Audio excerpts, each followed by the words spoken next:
Ba-da-da-da-da-da-da-da.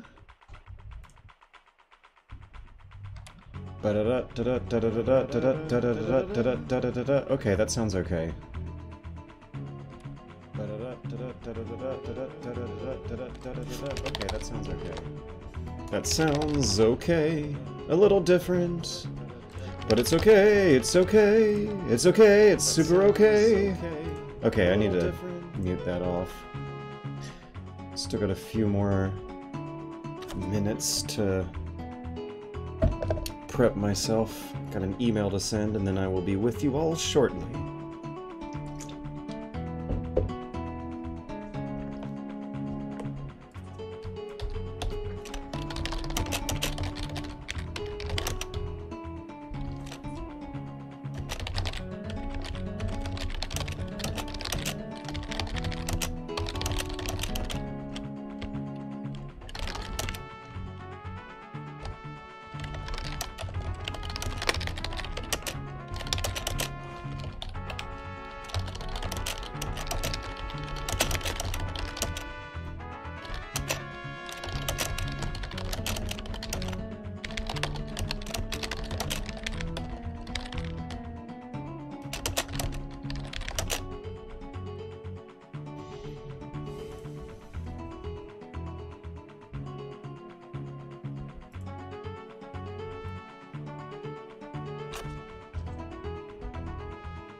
Hey Z Smith, welcome again to another...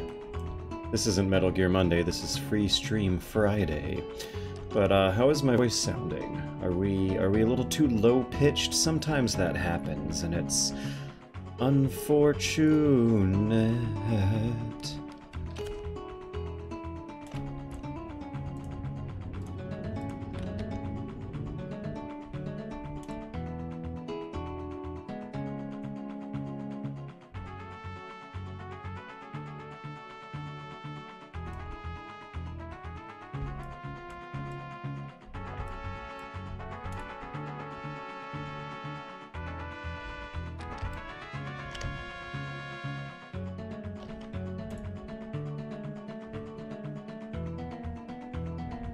Oh, it sounds like chocolate.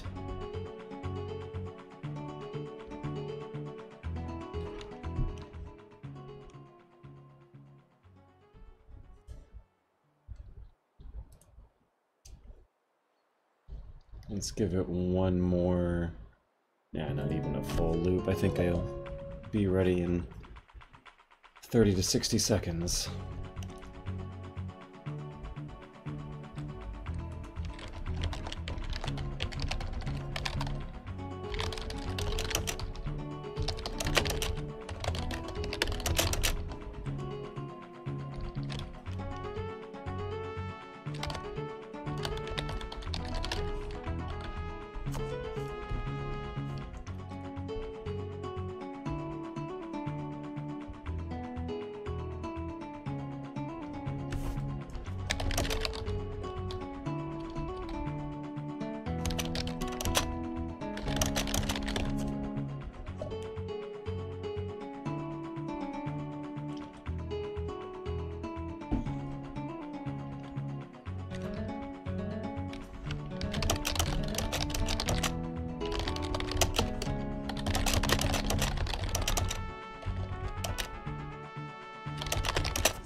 predicted wrong. We may still need more time. More Gerudo! I'm so sorry for this delay.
Okay. Alright, what did I miss in chat? Nothing but positive reception about my voice. The Arco of history bends slowly. I think I shall press the transition button and bring me over to the gameplay screen. However, it looks like the webcam is still making my image a little more yellow than it probably should be. Let me hit the white balance meter and pull it to where it needs to be. There we go. Hello! Welcome to a Super Bunny Hop Poverty stream where I have been experiencing the wonders of home ownership for almost 12 hours straight now, and I'm running low on sleep. I was invited to some exciting strategic discussions that I shouldn't say more about. I don't want to risk exposing troop movements or numbers live on stream in front of everyone, but in the event that there are mysterious thumps in the walls that will actually be documented towards a good cause. We are going to be playing Arco, a game with a great main menu theme that I unfortunately was talking over, so let me hit save and quit and bring us back here. And we will hold on that for a while I... Look at this chat message from Z Smith who says, "You could say the house owns you." It's trying. It's trying. I don't know if I've, I believe that I've pulled some maneuvers and some tricks that might have turned the tables on that thought, but, I need to be thinking about Arco instead. Wait, before I need to be thinking about Arco, one last mention about the joys of home ownership before we begin my stream for however many people show up. We got 14 right now who are fortunately going to hear that I am not suicidal right now, and I have a quite cautious and a healthily cautious disposition when it comes to hazards and accidents. I like to not take chances. I would very much like to keep this our work-at-home, artsy-fartsy, video game, starving artist business going for quite a while. It is great feeling the tingles and contributing to the tingles of a powerfully pathos-affecting experience. So, I believe we, left off trying to track bandits to a town to the west, which in this game has you going to the right to find. Oh, and on the way there were some awfully video gamey side quests. The monks want to return their temple to its former glory, so kill some giant insects who are nibbling on people at the temple. We have a package to deliver to a blind old man in the mountains. Yes, this one might be a little more interesting. Is the desktop audio coming through? Let me just bring it up a little bit, because the music is quite something. Blind man's house is 1 unit to the east. I wanted to decide how much of a priority I want to be expressing for healing before going through into some unknown dangers. Need to recall some basics about the characters. They are palette swaps or reskins. They have the same face but different hats and mustaches, but similar character templates, it looks like, on the selection screen. I'm gonna play this risky. I don't think we have a lot of healing items to consume between the two of us. There's some trading items, but I am hoping to trigger a discussion scene where you consume this meat here in exchange for... Oh my god! In exchange for full heals in RPG resting at the inn style fashion. So I also had a certain kind of fun narration experience or style where I was trying to concentrate on getting into a musical rhythm and a dramatic speaking voice.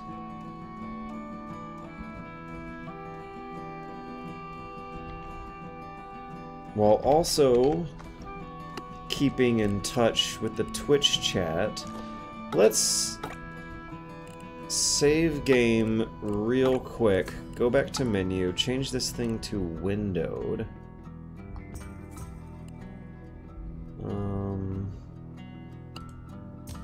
Seems like we do not have language options yet. If I ever go through for a replay, I definitely want to switch it over to Spanish mode, which I have been told is coming soon. In any case, a group of goats chews grass near the house and ignores you. Kids these days, huh? An old blind man opens the door and looks straight at you.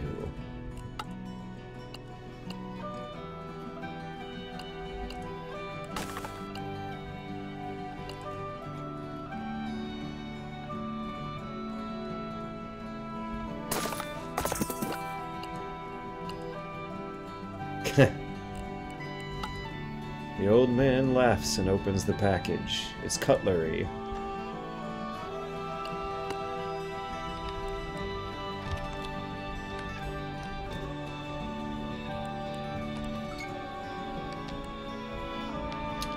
They use that word choice, cutlery, to describe something that seems a little alien to the old man, but familiar to us. It's a hawk looking directly at you. You look away, feeling uncomfortable. I didn't get a meal, but I got some money, and local mountain folk head your way. They look grim, dangerous, and do not say hello. Zoka leans in and whispers.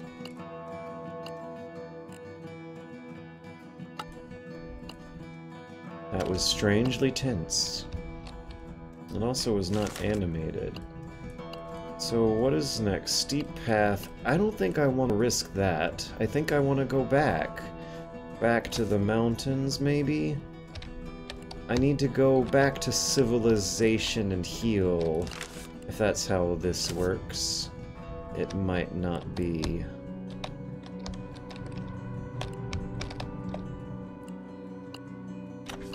Oh!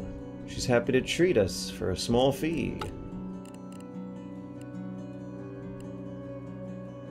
I don't think I have 25 coins. No. So excuse me, but her small fee for 1 coin just gives me 1 single HP. I lost 1 coin. I got 1 health. Okay, I have 3 now. I have 2 for Zoka, 3 HP for Tizo, 3 out of 6 for Tizo, 2 out of 5 for Zoka.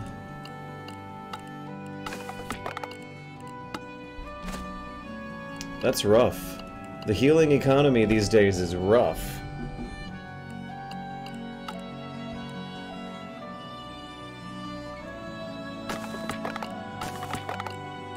Okay, I think we're all topped out. So I came in with $19, left with 15. That was $4 for a heal. That's fine. That's a little rough than easy babby games for babby gamers, but not exactly feeling the kind of squeeze that I believe I might in a Darkest Dungeon style roguelike or something. Certainly not that. A destroyed newcomer wagon lays on the path. Half-gnawed human corpses are surrounded by lizards, napping under the overturned wagon. The lizards snarl awake when you approach. Oh boy.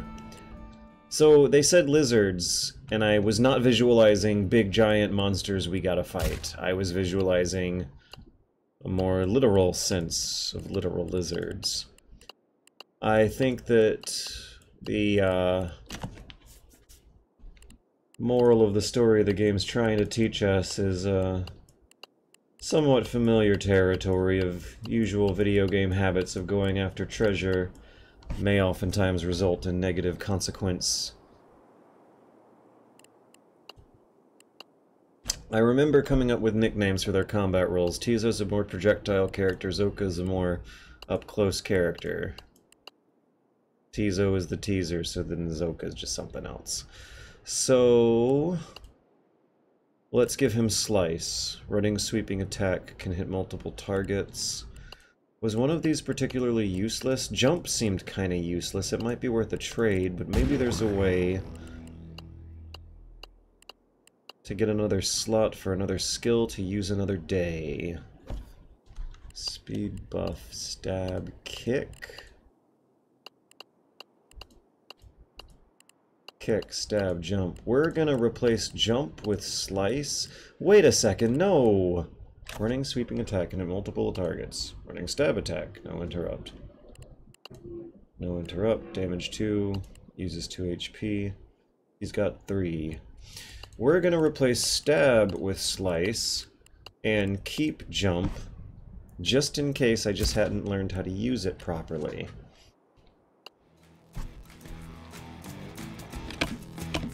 So tab will be the button for switching between characters. I gotta remember that.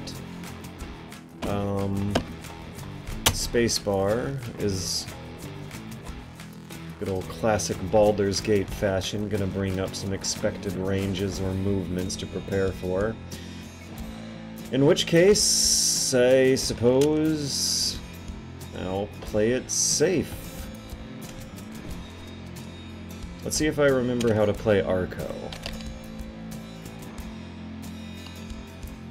In Arco, I want to shoot where the arcs go. Oh, more enemies are coming in.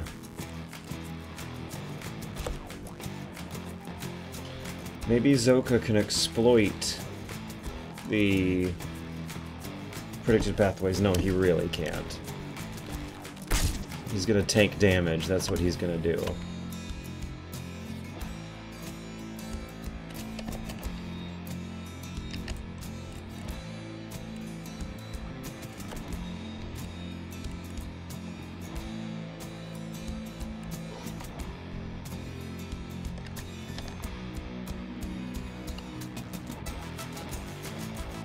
Thinking about having them both go in, it worked. And bad guy's gonna attack attack Zoka, who needs to... Haha, if only I had enough AP to jump. Instead, we'll move.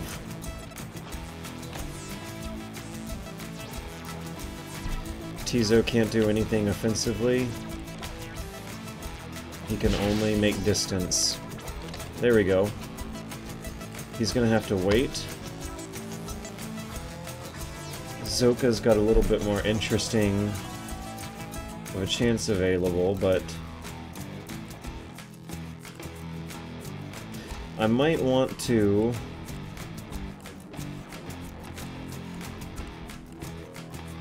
Nah. He has no attacks that cost only one magia, so I see that I can't combine the jump with any one of his attacks in short order. He can use the jump only really in an emergency, it seems like, unless I'm interpreting it wrong. I'm sure I am. I'm still early on.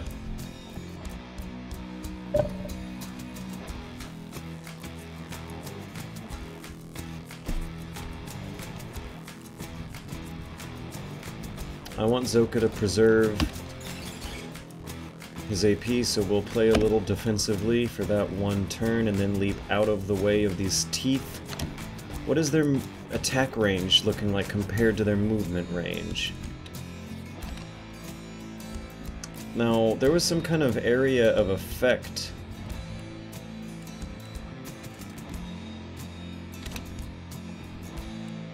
attack that I think I want to use, but since it takes 2 turns, I really gotta lead this ahead of the pack.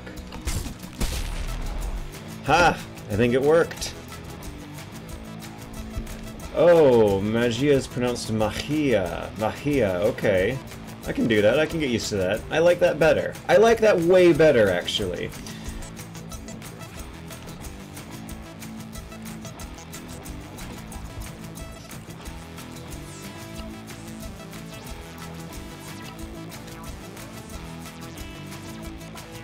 We're running out of AP too fast.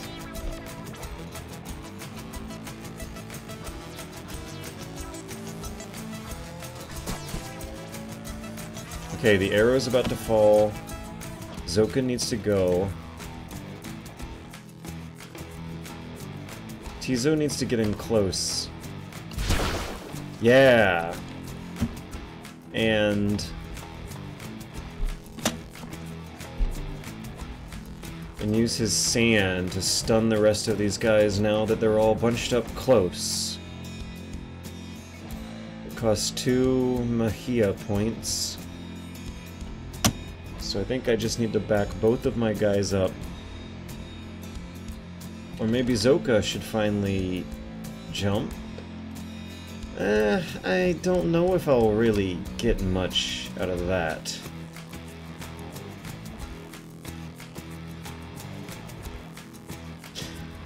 Also, we got some interesting talk in the Twitch chat about systemizing cultural rituals like mealtime, like the way Pentiment did it, and how holding on to this meat and this cheese and saving it for certain characters might reflect some thoughts that run a little bit more deep than pure numerical gameplay math crunched up into inhumane quantities.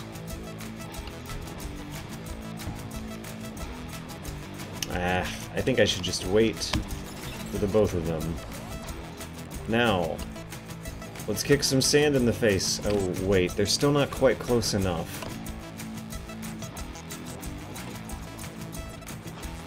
What is the purpose of this jump? $13.99! Here's the money I would have typically spent on a takeout tonight. Here for you, Greg. Quick question, by the way. What was the last racing game you played in any capacity for any length of time, and what did you think of it?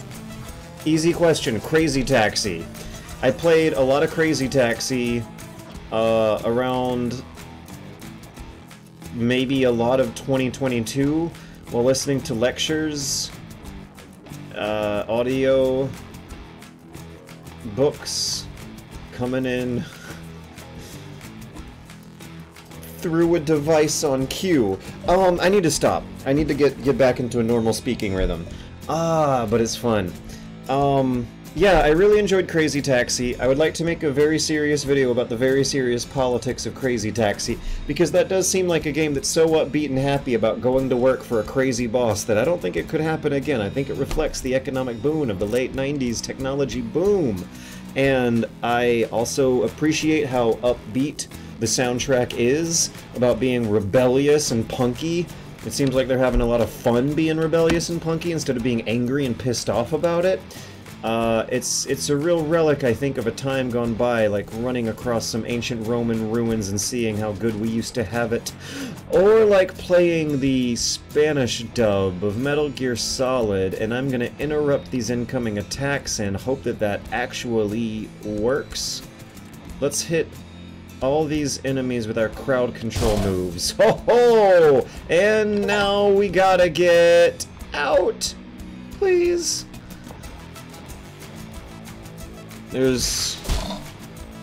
Oh, why did he die? Why did it die? I don't know, but... Let's get Tizo waiting and Zoka misleading them. Let's use his jump. It has a little bit more movement range. I didn't know it was more like a teleport! Well, that sure intensifies things. We didn't take a hit. I feel like I was thinking pretty strategically. That combat is really satisfying. It's quite easy to get your mental dialogue into the rhythm of the music, which is always very nice to feel in video game form, and something that I don't think quite works in other artistic mediums. If you're watching a movie that has an appropriate soundtrack, I don't think you gotta be questioning your own thoughts and assumptions when you're along for the ride of a passive entertainment compared to a video game where the thoughts have to constantly be re-examined on a very, very fast basis. The wagon we found has already been picked over. It's just bones and empty crates inside. A waste of time. I really enjoy Crazy Taxi. It's a crazy, cute, wonderful little game that totally would be a cheap indie pixel art game nowadays, but back then was developed by a team of people who were able to distribute something like that on just something like 300 million cabinets worldwide or something. I don't know. Crazy Taxi is also a relic of maybe some more creative interpretations of racing games hitting the mainstream market in the turn of the millennium era, where it was releasing alongside Burnout.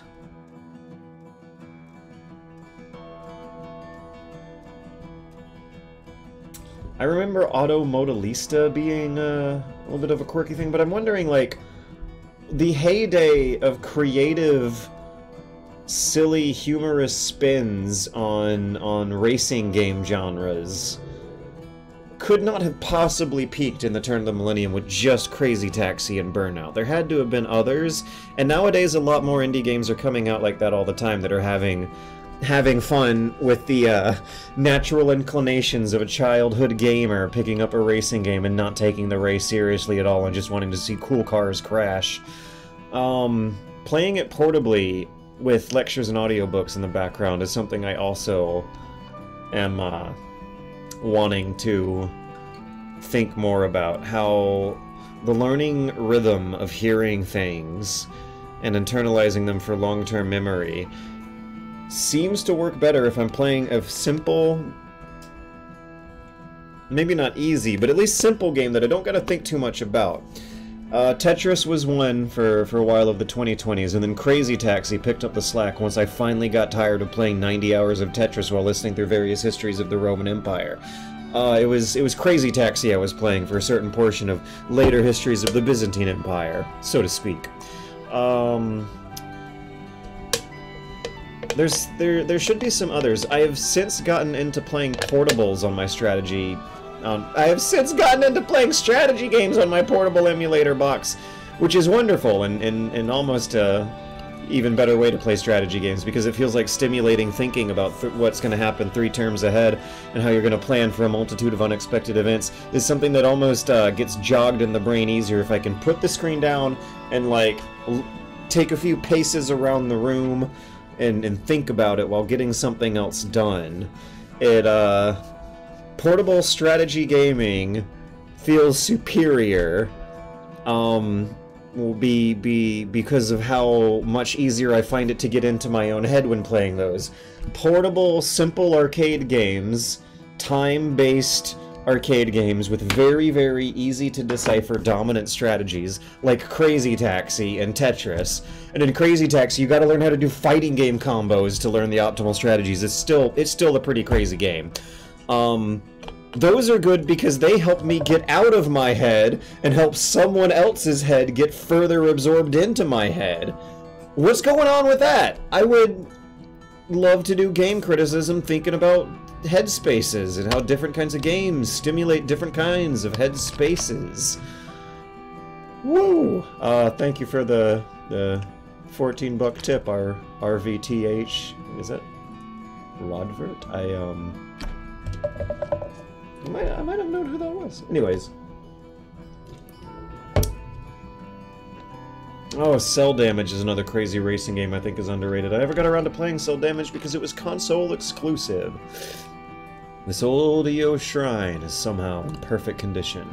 Oh, here we go. Donate items. What is least precious to me? I think on the left we have a healing item that's kind of cheap. On the right we have pure money, and honestly I think that is the least precious to me. Red healing flowers gives you +1 HP, or coins. I feel that the coins are a little too impersonal and that the game was chastising me for picking a more impersonal sacrificial object the last time there was some kind of sacrificial ritual going on. So let's do the cheap healing item. The healing flowers seem full of life when you place them next to the shrine. So I bet I got some kind of invisible buff or something. Hey! I gave 1 and I got 2, and I don't know if it was an accident or not, but being in the kind of headspace where I just did a sacrificial ritual, and I'm now prepared for any kind of luck and coincidences that might go my way for a few hours afterwards, because that's how the psychology behind that stuff works, actually yielded something. I don't know if those 2 healing items were,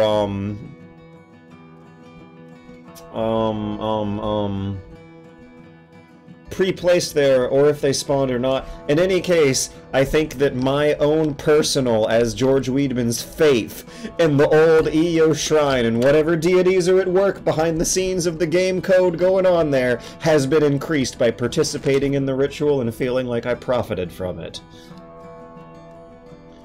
Oh yeah, Carmageddon. Oh, also the car combat genre. What's going on with that nowadays? Twisted Metal and Vigilante 8 and the infamous canceled Metallica music-themed car combat game were all coexisting in the same space as Crazy Taxi and Burnout were, and with retrospect, they seem indicative of game developers having fun with the concept of driving a car in a straight line towards the horizon point in the middle of the screen. This is the abandoned temple that the monks told you about.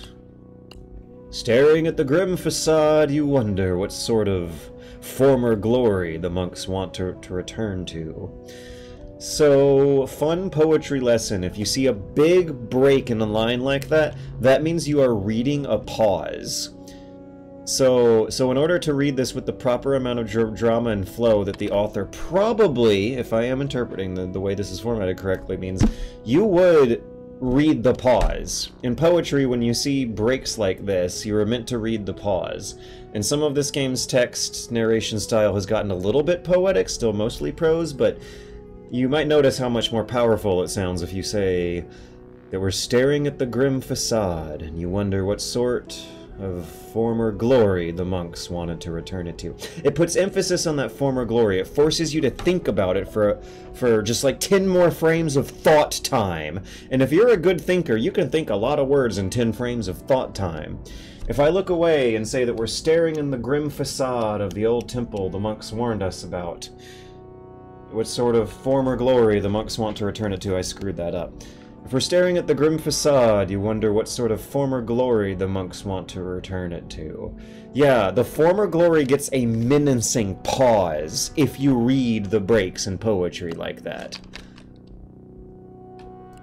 You can't decipher the symbols on this milestone, but you imagine it must contain some type of directions. Well, from my point of view, it's just... what, like 9 pixels of gray? Do we got anywhere else to go? Am I missing anything down here? Should I be cautious or should I be speedy?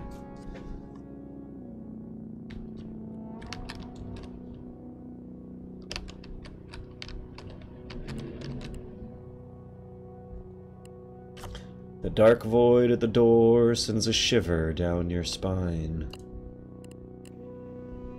Am I ready? Have I done all the potentially guilt-inducing side quests on the way here? I think my camera needs a little bit of a adjustment there, but maybe not quite so hard on the forehead. There we are. Alright, yeah, I guess we'll go. Wait, maybe there's something I can click on with an eyeball icon? Maybe there's messages from Twitch chat I should read first. Oh, constant forward momentum in 3D space aids memorization for sure? Learned that from years of bike commuting with earphones on? I believe that's a little dangerous, actually. I prefer to hear the traffic coming up beside me. But no, this is constant forward momentum in 3D spaces aids memorization for sure. What do I need to Google? I'm gonna give you mod privileges for a little while, Ron Cinephile. I want links. I want to read about that. I want to put that in my bookmarks. Follow, invite. Wait, are you already a mod? There we go. Rod Cinephile, you're a mod now. You should post links. You should absolutely post links about where you heard that. I am really interested to know where you, where your spongy brain soaked up that bit of information, because that sounds critical to my efforts, my upcoming projects. So we also have Ruth here. That was the $14 tip. It's honestly enough of an indicative of a particular freeform understanding and sharing of ideas that dictates early video games. Oh my god, are we now calling Turn of the Millennium video games early video games? They were 30 years old at the time. That dictates early video games. You might get away with calling it early 3D video games, but even then, like, man, I grew up with early 3D video games looking remarkably different than how good they started looking around the turn of the millennium. Dictates early video games that drove this industry through hard-working, perfecting upon established said genres without the need for market forces factoring to the degree that you do now. That they do now, rather.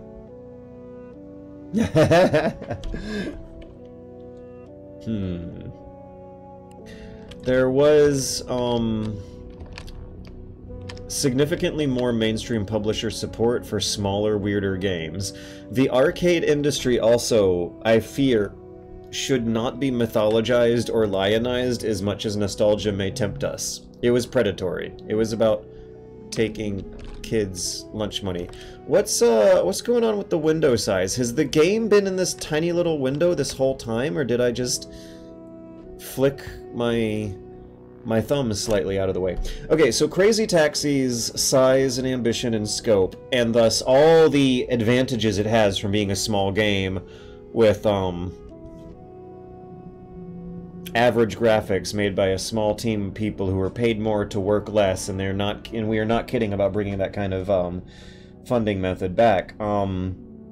That still existed because of predatory funding mechanisms going on in the arcade games, and I remember in console gaming parlance feeling quite burned and confused sometimes at just how short and bite-sized of an experience Crazy Taxi was compared to the other full-length Dreamcast adventures I was playing at the same time. Skies of Arcadia and Soul Calibur's Adventure Mode and Sonic Adventures Mode at that 1999 time period were considerably grander, bigger experiences than Crazy Taxi, and as a child this irked me. As an adult, I like it. I want more of that, please. Playing Crazy Taxi for 3 minutes at a time while listening to histories of the Byzantine Empire was the optimal way to play Crazy Taxi. Let's go dungeon crawling. Oh, it's like the bandit camp crawling. You feel the weight of a heavy stone above you and wonder what phantoms lurk beyond. To your surprise, a very real man wielding a shovel is staring fiercely right at you.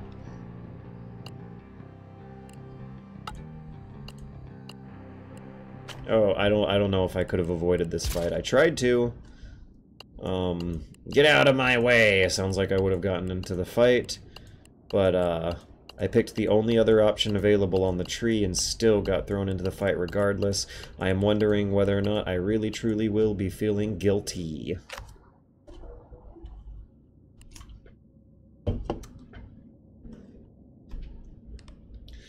Oh boy.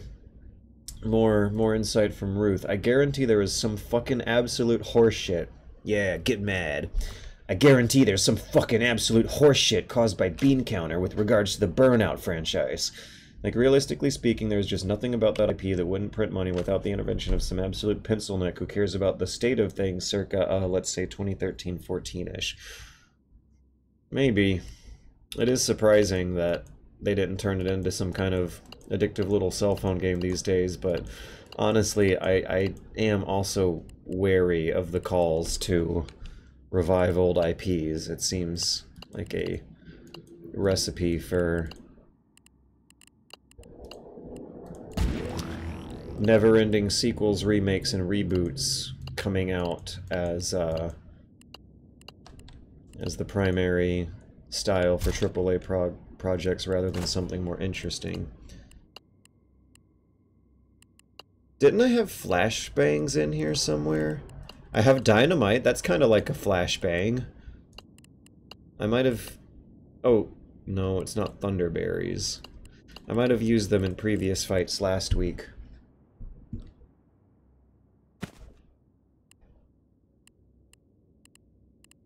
Okay, I guess we'll go. We got... Oh, crap, I accidentally pressed W out of gamer muscle memory. Can we, like, spare him? Can we just jump out of the way and evade? He's only one guy. We don't gotta... Oh my god. I'm pressing all sorts of incorrect buttons. That was not a jump. That was a lob shot. I wanted to dash. And with, Zoka, let's see if I can bait him a little closer. No. Okay, Zoka... Oh, there's reinforcements coming in. Okay, I don't think that there is some kind of evasion or combat avoidance system or fleeing system. What is this, beetle? So, these beetles aren't this guy's friends. There's a guilt system. I am supposed to be thinking more deeply than the usual video game combat about whether or not this fight really is worth it, right? But there was no way out, and now that I'm in the fight, it seems like there's no way to escape, so I don't feel good about killing... This is not... He's just a guy with a shovel. He has 3 HP and a couple beetles for his friends. So I'm gonna be feeling guilty whether or not I had any choice in the matter. In which case I might end up just feeling patronized or so. Let's see if we can get the beetles to eat him up instead. Aha. Delightfully devilish, George. Yeah, maybe that'll absolve me of a bit of guilt.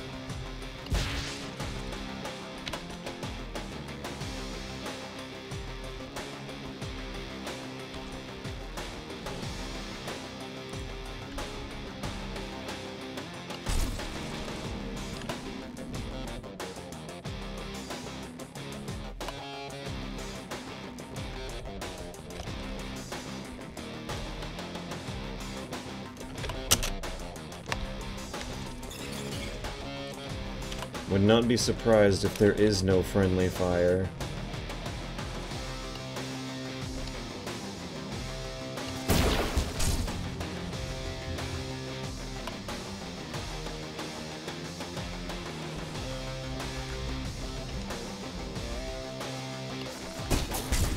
Hey! Oh my goodness!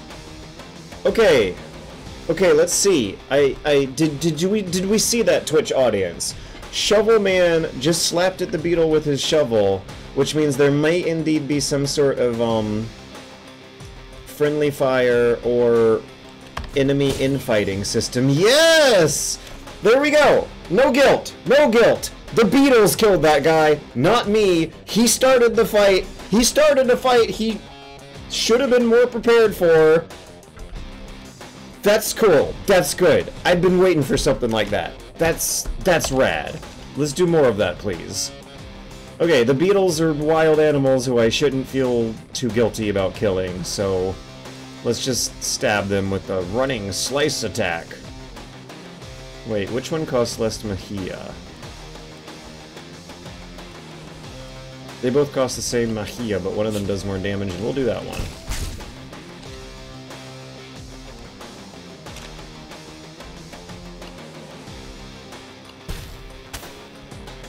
We're good. That was interesting. Not particularly difficult, but definitely interesting. And now I have a nice little break where I can catch up on the chat. The AAA industry only has room for prestige games and live service games these days. Burnout fits in none of those buckets. I don't know.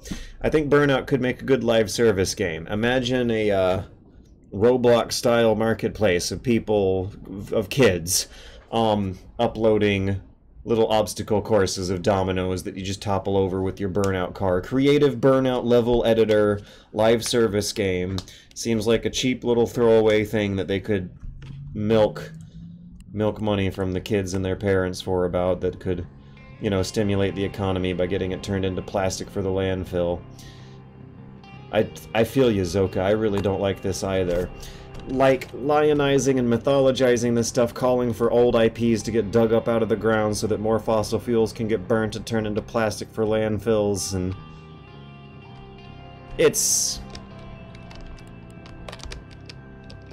I don't know if I consider it admirable anymore. Do I have camera control from my mouse? A little bit. It's a different perspective with this top-down dungeon hyperlight drifter stuff going on. You hear voices echoing from the huge stone walls.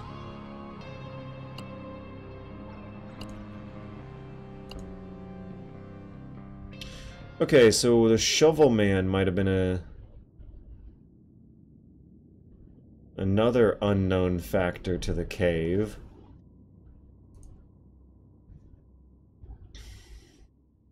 Something, the death of arcade as a descriptor of genres. I don't think that as a descriptor is dead in mobile games, and honestly, I'm pretty sure I can say with confidence that there's a hell of a lot of money flowing in and out of mobile games, and Burnout does seem more suited for that style than any kind of prestige game, for sure. As a live service level editor game for kids on desktops and consoles, and as a cheap, quickly digestible mobile game for all ages on mobiles. Burnout seems palatable to either of those platforms, but regardless, we are still... Guys, do you realize what you are doing? You are asking here. This is repetition. This is creative bankruptcy. You're just asking why aren't they making the same games 20 years ago. You're not asking why aren't they making games as good or creatively as they were 20 years ago. This is a request for Burnout to be dug up from the grave and wear glitzy, glamorous makeup in front of a cheesy reunion ceremony that's probably going to be confused at why the kids aren't thinking Burnout's cool anymore. Yeah, maybe the bean counters have found out that just calling the same exact name by a different title would be better. Oh, Ron Cinephile has an update on this business about forward momentum in a 3D space helping with long-term memory. I'm just speaking from experience. I just picked that up probably from driving around in GTA 3 while listening to audiobooks. Tony Hawk games, low stakes / no fail state games. Low stakes, I think, is important. Tetris definitely has a fail state, but it has low stakes. And boy, oh boy, can I play Tetris for hours while listening to something interesting for hours. I've not actually tried this with GTA 3. That might be runnable on my cheap, shitty little Chinese emulation box. It's no Steam Deck, but it might be able to run GTA 3. Or maybe like an Afterburner or Outrun style 2.5D arcade game about moving forward in a simulated 3D space.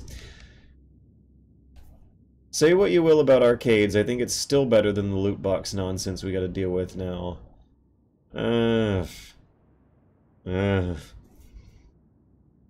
New decade, same shit. In the 80s, all the plastic in the landfill was so much of that garbage was being generated by the strategy guide and magazine economy, and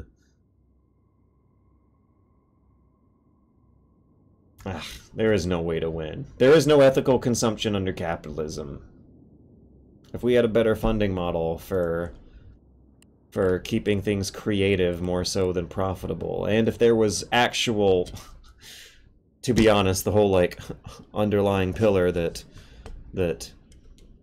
pulls the weight out of any such argument is that human beings, by and large, do seem to have historically proven themselves as wanting repetition and reliability and familiarity more than creativity. How do we navigate these dilemmas? I don't think bringing Burnout back for another round after it already suffered its own burnout is the solution of navigating that kind of dilemma. I'll say, as much as someone who admittedly owns Simpsons Road Rage and not OG Crazy Taxi, that I kind of already detect how limiting this gameplay loop is by the standards of modern game prices adjusted for inflation. Dangerous driving. Oh my god, that was a long time. I just see time for violence.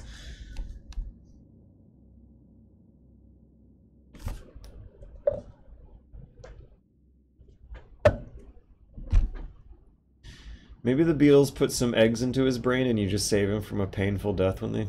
Kill him, George. There is no two ways about it. Oh, little did you know, Val825, there was a third way.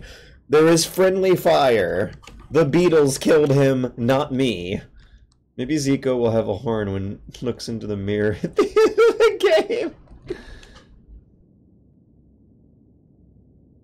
White guys doing logic gymnastics to justify going into a new place and killing stuff to take its resources. Peak realism. Wasn't this like an issue that I brought up last time? Is that this markets itself as an anti-colonialist game about sympathizing with the perspectives of indigenous people who are getting utterly fucked by oil barons showing up with superior weapons. And yet one of the primary things I've been doing, one of the primary modes of interacting with the universe through this medium of depicted reality, is going into other people's territory, killing them and taking their treasure. Even when they're an animal. Like, it's still... That's still what I've been spending... what are we at now? 1 hour? 5.5 hours doing now so far. It has had some interesting twists on the old song and dance, the ludic quadrille here, but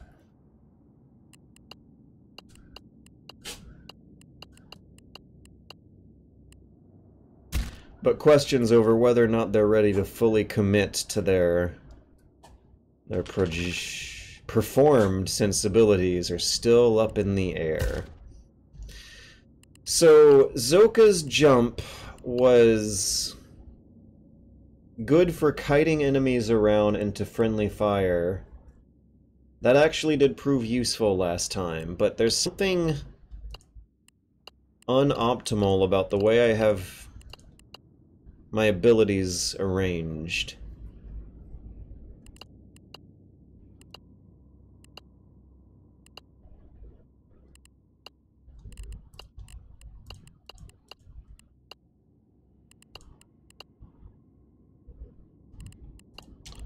I would have thought earlier it was a general feeling of uselessness towards the jump, but now that I've actually made use of the jump in a pretty clever, fun, creative way, I kind of want to stick with it and see where we go from here.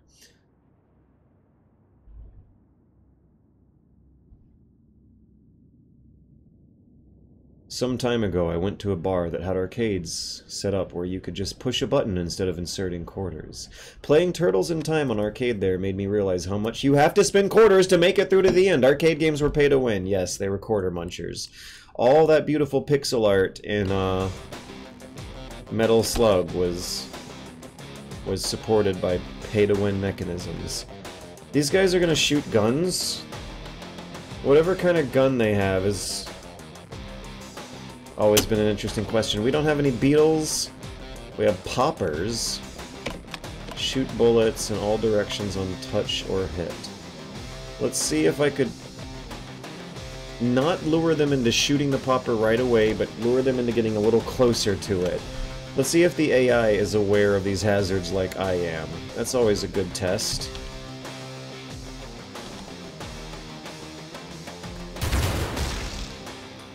Never mind.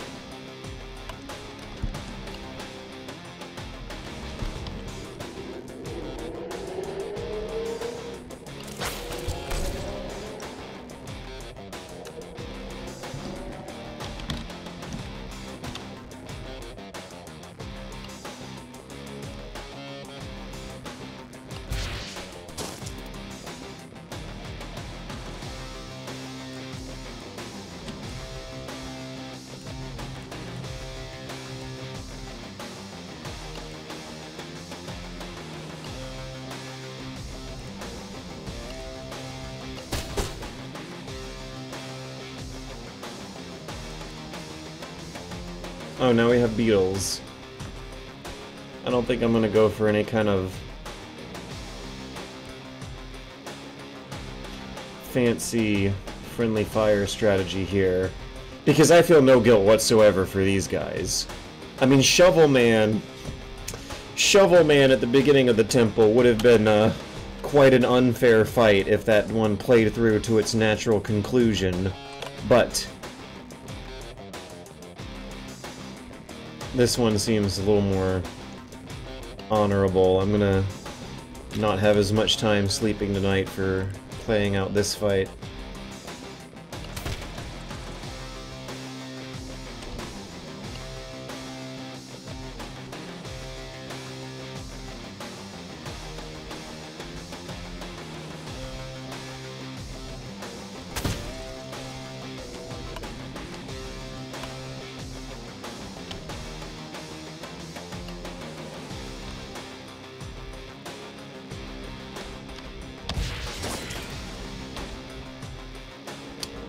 Oh, the bullet plant respawned. Hee. This is starting to feel very, very good. The combat has a wonderful game feel to it. And there's a lot going on.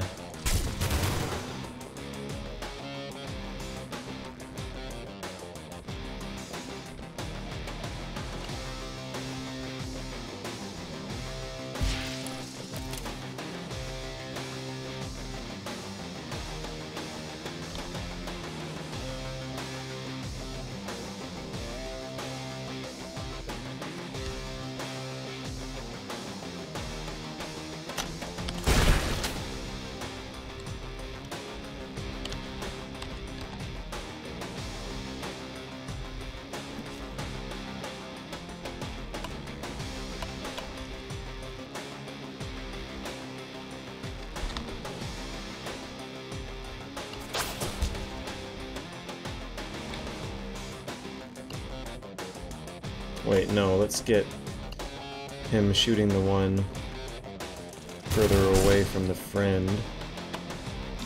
Friend can...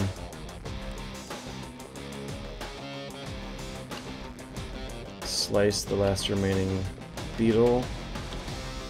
Tizo can start working his way into serpentining. The remaining shooter was a 3-round burst. Pretty slow. What? Is there a glitch or something? I don't think I've seen any of this guy's bullets make it across the table. Okay. We've won. We've pretty much won. Can I not spare him? I can't spare him. We've won. But we gotta kill him dead regardless.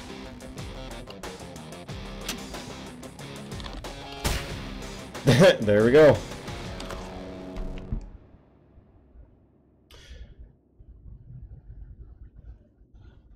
It's Ron Cinephile a while ago said, "It's anathema to say, but game preservation or any media preservation hurts the creation economy." What?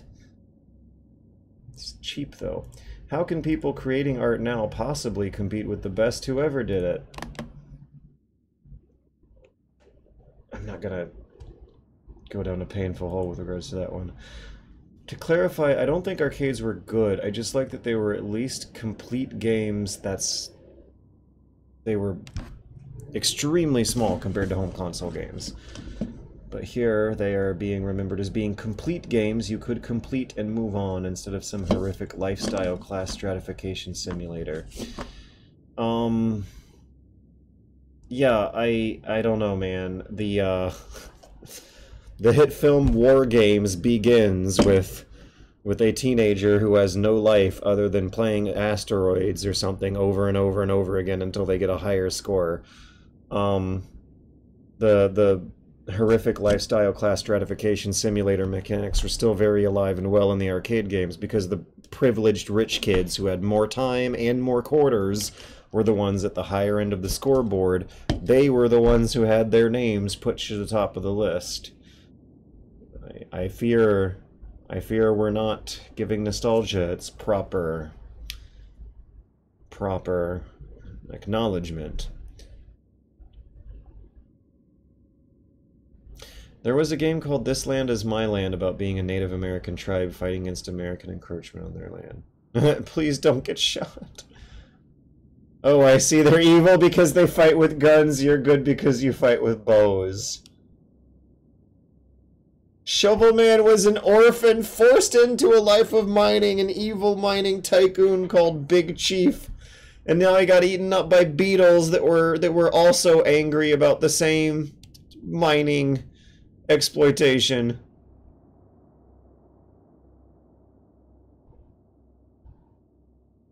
Bandits are just human-shaped monsters in games. Yeah, for the most part. However, this blew my mind when I realized it. There is one exception. One of the all-time greats. The most, like, honest and sympathetic portrayal of banditry and raiders in games ever was Fallout New Vegas, where they come in, like, 5 different flavors of them, each with their own motivations and internal politics. All of them various flavors of human-shaped monster bad guy you're not going to feel guilty about killing, but might feel guilty about not striking some kind of uneasy truce by the end of the game that might butterfly effect into them having an actual stable job later on in life. The ancient ruins attract fools dreaming of riches. It never ends well.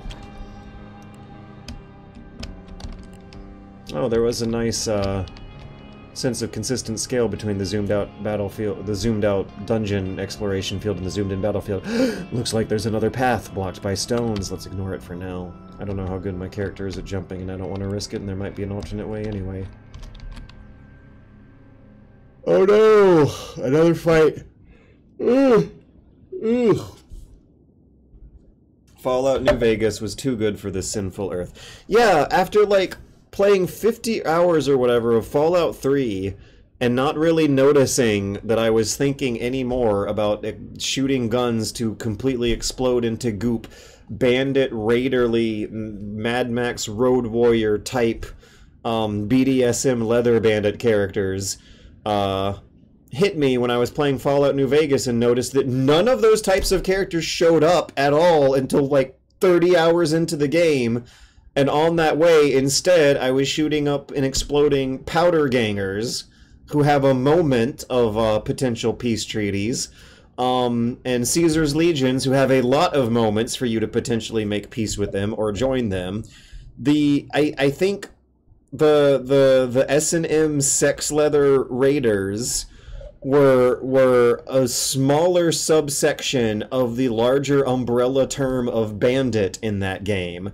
The classic Fallout bandits did not show up until midway through the game, and they were a smaller than usual threat at that. And I remember being able to go inside their hideout and meet them and gauge their personalities and stuff, and they were a faction on the menu that you could try and strike some kind of deal with.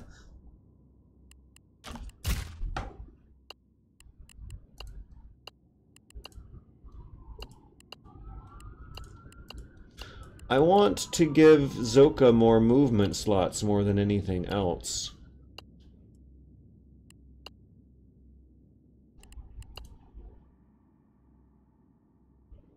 This sounds most useful, but I've got to sacrifice something for it. And I really don't know. The jump, now that I'm getting a feeling for it, is coming in more handy. The slice, I need to keep around. And I remember thinking of this guy as a melee-centric character, but there wasn't anything else more tempting on the menu available to him than a new projectile attack.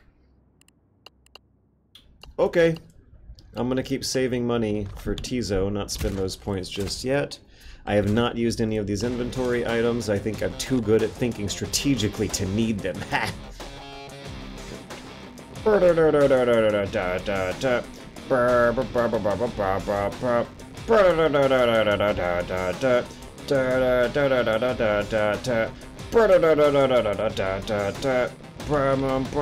music is still very good. I do appreciate it. It sounds a bit different than the overworlds, but it works perfectly fine. Oh no! There's classic Indiana Jones style temple traps. Yeah,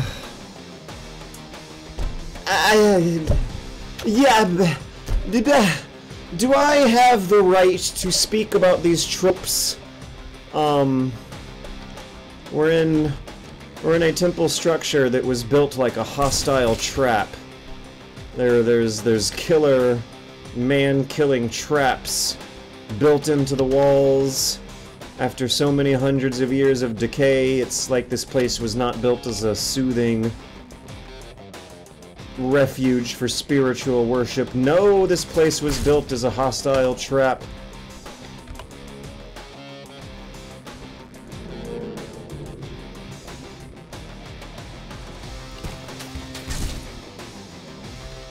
Let's just wait. We got this.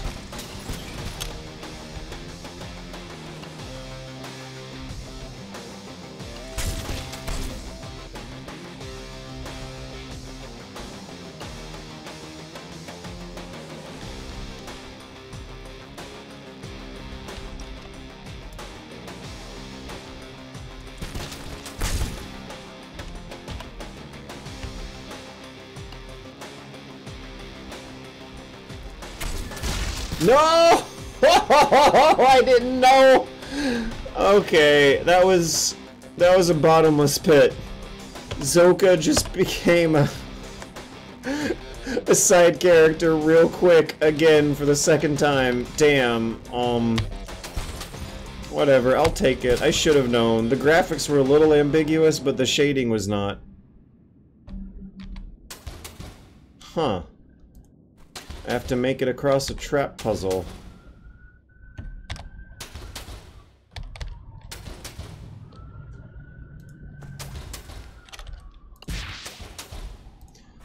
So yeah, am I am I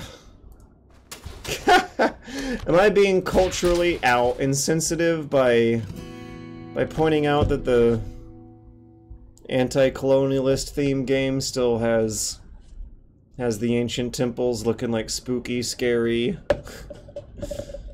obstacle courses with evil traps placed about for whoever wanders in?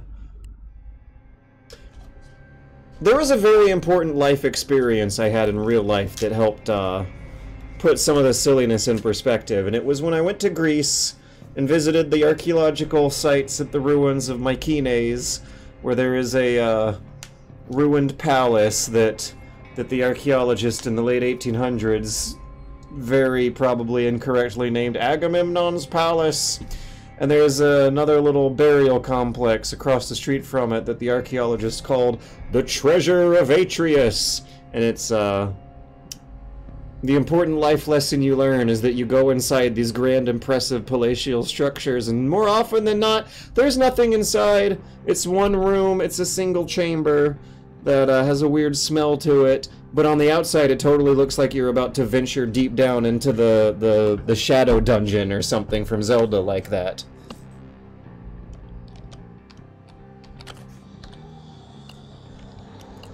Don't be... no. Okay, please don't give me a fight when I don't have a chance to kill Zoka. Oh, Zoka has the flashbangs. That's what was going on. Okay, let's experiment on Zoka with the mushrooms. I got nothing. 0 HP. Hopefully didn't have any negative effects, but no good effects either. But yeah, how does one navigate that kind of dilemma while still making an interesting, fun video game that doesn't fold into classic, patronizing cinematic tropes of ancient foreign temples being death traps for the white people?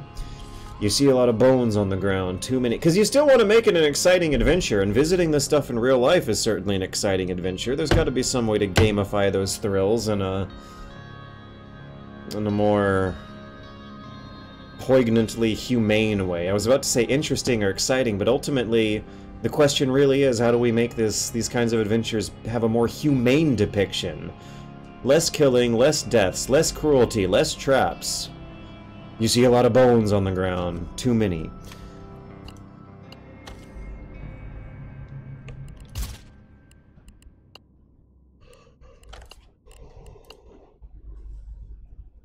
Fallout New Vegas did it. It's one of the few. Okay, I don't... Yeah, it still had dungeon crawls that were full of traps and whatnot. But it at least was able to navigate the problem of human enemies looking like human-shaped monster enemies. Most encounters you have with human enemies in New Vegas, you can talk your way out. There's a selection of RPG games that do that. They are the few and the proud, and I wish they were more influential in the long run than it seems they have turned out to be.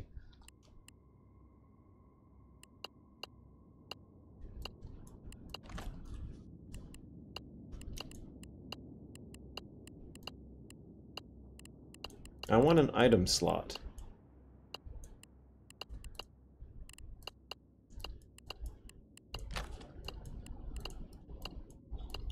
It's the +1, I recall now. It's coming back to me.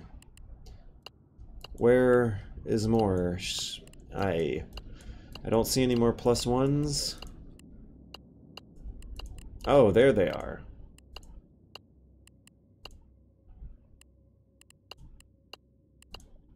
That's gonna be expensive. This one's also gonna be expensive. I've upgraded him all the way to the end of the dust attack tree, so I don't gotta worry about breaking any goals for long-term specialization. Question is... You know what, I want that new ability slot sooner rather than later, so let's go for one of these down here. Boy, that's expensive. So HP up is the next item on the menu. Does...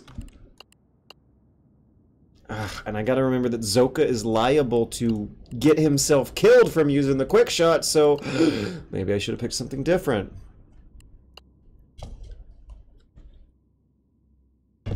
That sounds extremely useful. Slice 2. I like it.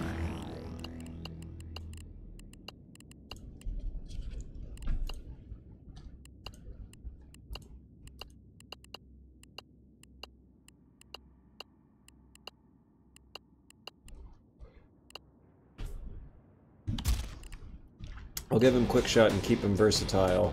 So when he said, "They're here," were they talking about beetles? Is there some kind of trap in the middle of the stage? Where are all the bones that were mentioned in text?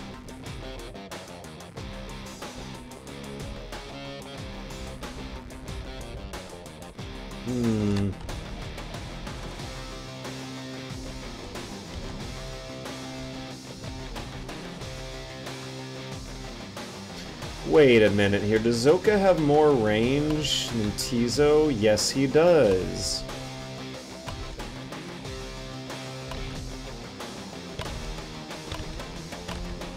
It's not a lot more range, but enough to be worth consideration.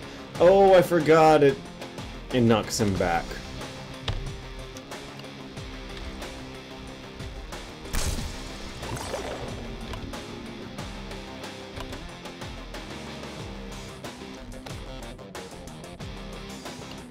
Whew.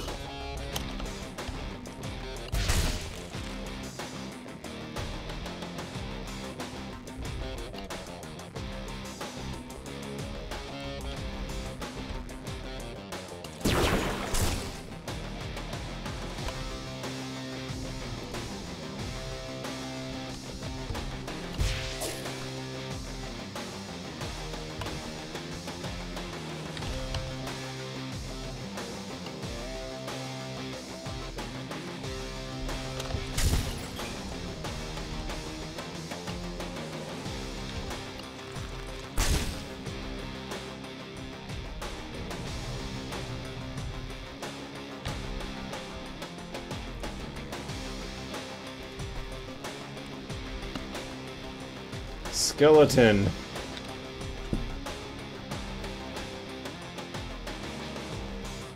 We are now fighting skeletons. When he said they're here, it might have been referring to the skeletons.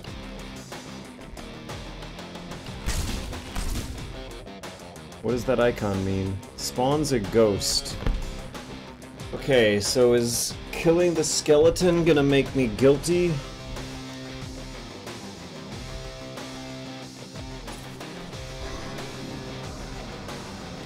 I think that's more like their special ability.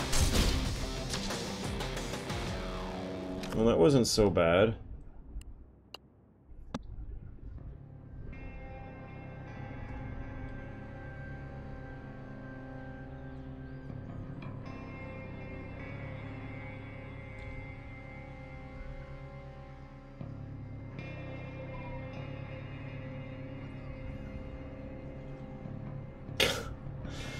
I never considered how odd the idea of a trapped temple is in most cultures. I like it. For what it's worth, it just doesn't capture the FMV magic. So, I never... This post by Trade the Discovery has me thinking about how different temples actually are depicted in a living, fully documented Western culture where there were big, fancy Indiana Jones stoneworks temples everywhere. And that is Assassin's Creed Odyssey! In Assassin's Creed Odyssey, there are temples all over the place. Sometimes you do dungeon crawling in them, but actually, quite rarely, that's the minimum of the indoor exploration game you do. The temples are operating as businesses. They're more like shops. They have piles of cash inside that you can steal, and on the outside are, procurers running and performing services. The idea of trapping a temple with traps that might accidentally kill the people who work there or the people who are spending their money there seems absolutely counterproductive to what their purpose was in most world cultures. You stare at the majestic statue behind the rock. The creatures strike while you're distracted. Oh, we have maggots, rollers, roller baby.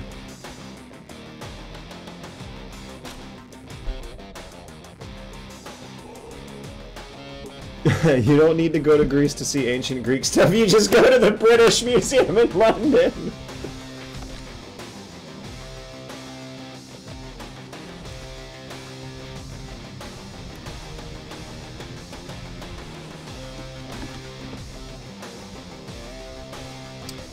The question...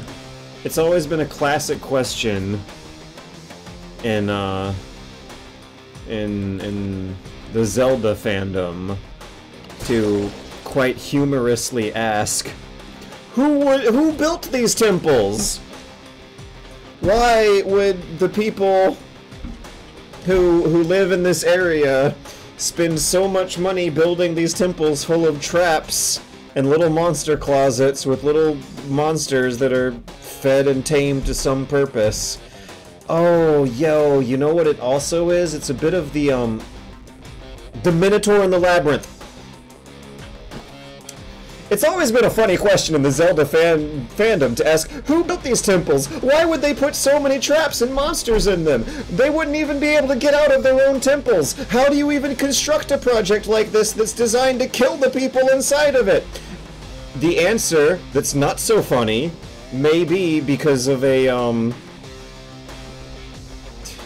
fear of other cultures' spooky temples that that permeates back to when these tropes were first originated in classic mythology, and in the West's case, that would have been Theseus and the Minotaur, where Greeks who were visiting the foreign island of Crete were so impressed and spooked and weirded out by how complicated their palace was that stories about it later on evolved into stories of there being a spooky, scary labyrinth there that existed for no purpose other than to house a boss monster who eats sacrificial victims. Yeah, the question of, like, why would a temple be filled with deadly traps might have its roots in exoticizations of the other, and how the other culture's temples look way more spooky than your own are gonna look. Right? Like, if I go to my culture's temple, if I go to the Bank of America tower down the street, I'm sure not expecting there to be traps. Security guards and security levels, but not deadly traps intended to kill its own inhabitants. That does kind of, do you understand what I am saying? That does kind of portray the imagery of a culture that does not particularly care much about the safety and humanity and longevity of its own people. Are we following me, gamers, or are we getting grossly offended at what I'm trying to spit here?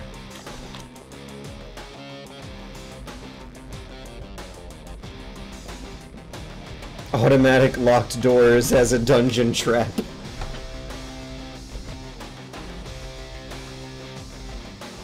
Traps could have been placed by the next generation to help protect any wealth from being stolen, like protecting a vault vault or Fort Knox. And yet in real life, or protecting a bank vault or Fort Knox, they don't have traps! They just have really, really thick walls. The only, like, I don't know. There's the River of Mercury around the terracotta soldiers in one particularly complicated burial structure in China, and that's like the only one I can really think of off the top of my head that actually gets as close in real life to the post-colonial Indiana Jones and/or Zelda style trap temple. Was that a thing outside Egypt? I don't even think it was a thing in Egypt. In Egypt, they would seal the doors behind them. I don't think they armed them with traps. Sometimes the workers got sealed inside as sacrifices, but the body count of such practices never would have even come close to tickling what a what an Indiana Jones-style trap dungeon would look like. They're very much inspired by real-life places that really did exist, and it's super cool to get into the weeds of, what they represent, and where they represent, and when those temples came from. But when you get into the weeds of why they are represented as, so spooky and negatively as they usually are, that's when you're gonna be coming up with some answers gamers aren't gonna want to hear.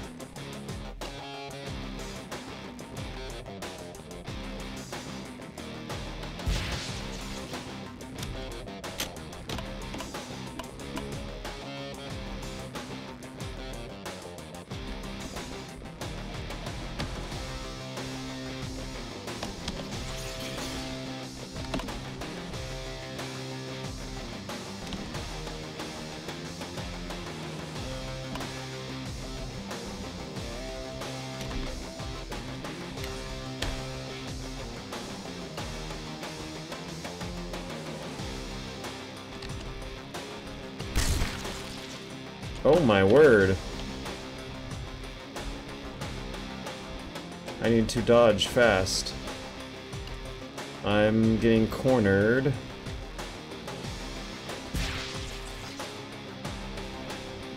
Now might actually be the time for a good jump.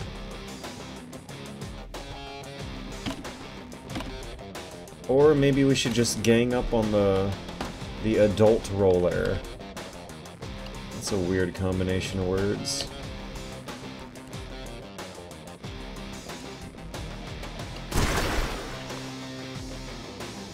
Okay.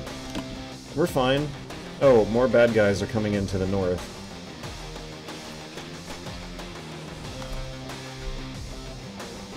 My job is to go into temples and reset the traps until I die. Maybe the traps were put there by the aliens who built the temple! Oh my god, it's so obvious. Why didn't I think of that? The temples that were made by aliens and not human beings were covered in traps by aliens and not human beings, and they mysteriously made them disappear when archaeologists were re-examining the traps in later years. Or is that all just what they want us to think?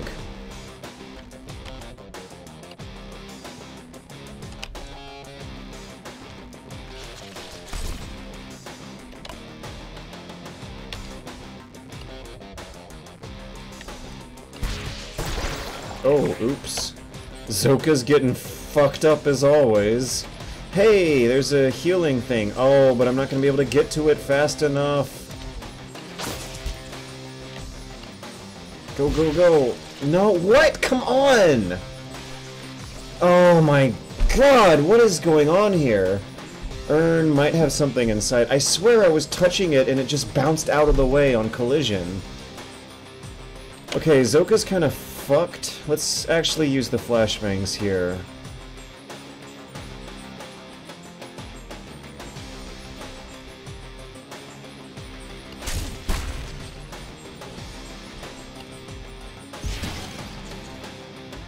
Ghosts! The urns had ghosts inside. So we gotta move evasively real fast for a couple turns. I think that's more or less the strategy of dealing with the guilt ghost, is just switch to evasive mode for a few turns.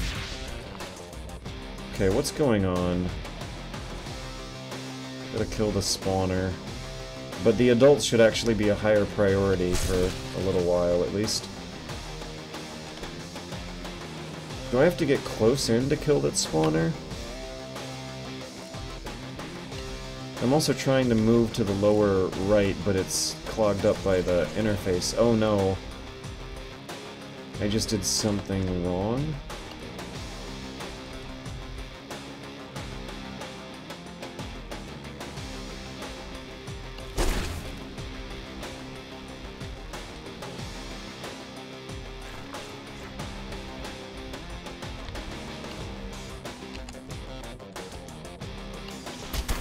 Ah.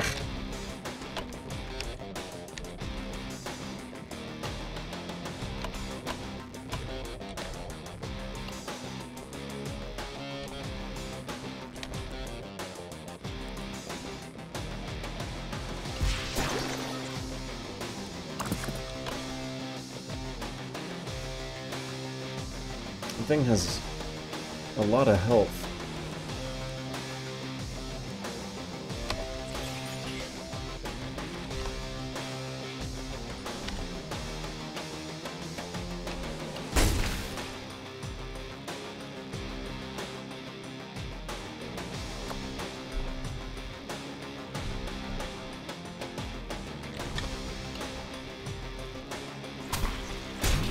Ah! I lost track of him. There. I lost track of the red iconography in the midst of all the gunk. Okay, so Tizo's all alone. Let's give him a lob shot and get out. Through the lower right that's getting blocked by the HUD buttons. Maybe I just need to think of a different plan. Can't go down there. Oh, it's blocked by something anyway.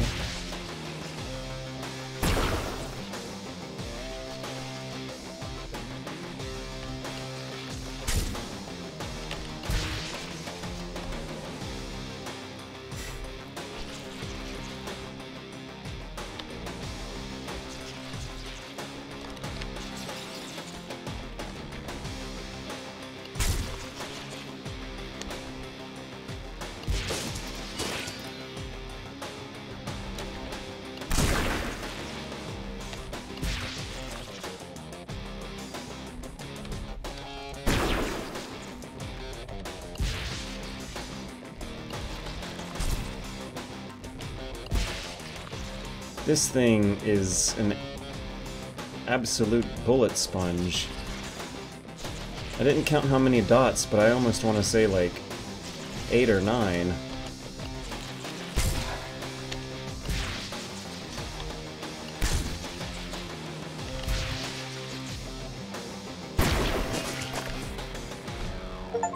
That didn't go well. That didn't go well at all.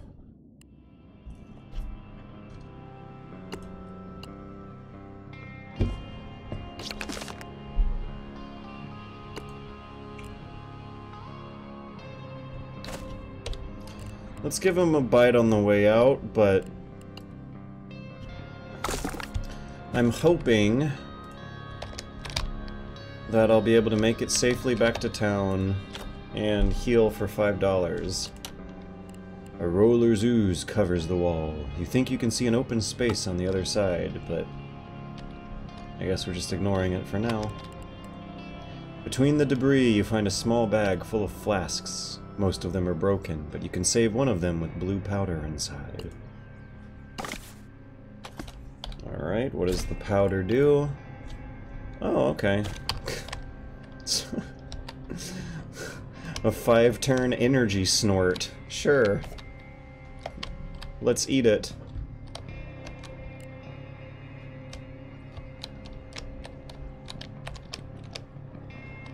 No more traps this time? You don't know what the hell those old statues mean, but they creep you out.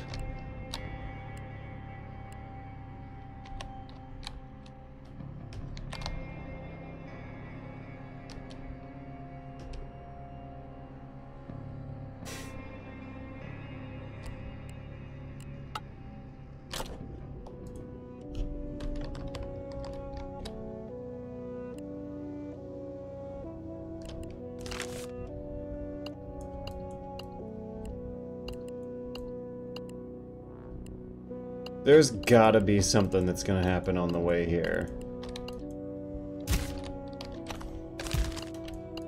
That's a lot of ground to cover for there to be no interesting fights or encounters along the way. Wait, let's... I think in this event, gold might be the one I'm most comfortable with giving up, because I might actually want to eat a couple of these healing herbs. Nah. Wait, no. Okay, let me just double check that I have better healing items, because that was what I was thinking. I have one Amaranth and one Murzo. They're kind of the same.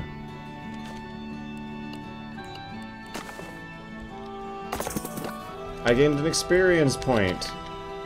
I got something for it that time too.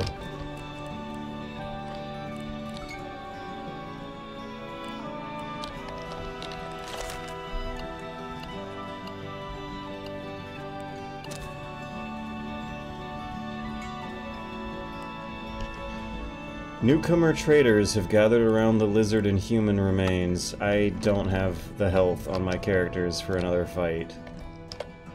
Oh no. Oh no. I can't... Is there another way around?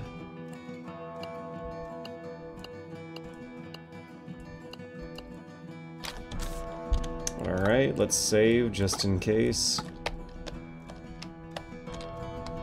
No, I don't think there's a way around it. Huh. Hmm.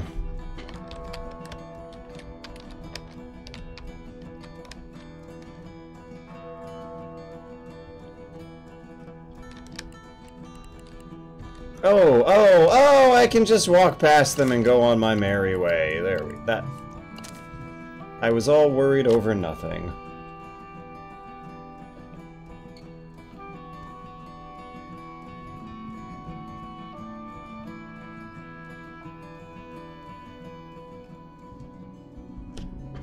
Oh, I think we had a healer here. I'll buy a cheese. And then I will buy some healing.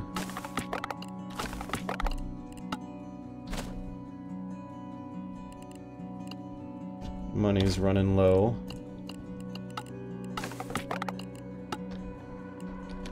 Hopefully that'll do.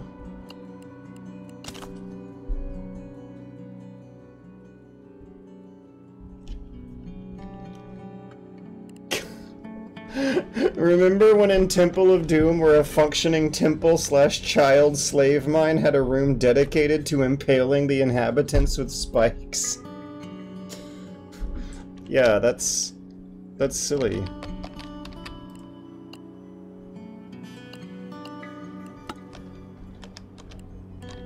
You know what? No, I was about to say that I was feeling awfully lucky after donating things to the shrine and getting some pretty good rewards in return, but I feel like trying to turn my good fortune with the shrine into luck at the gambler's den would be desecration of my faith in whatever gods are at work on that shrine.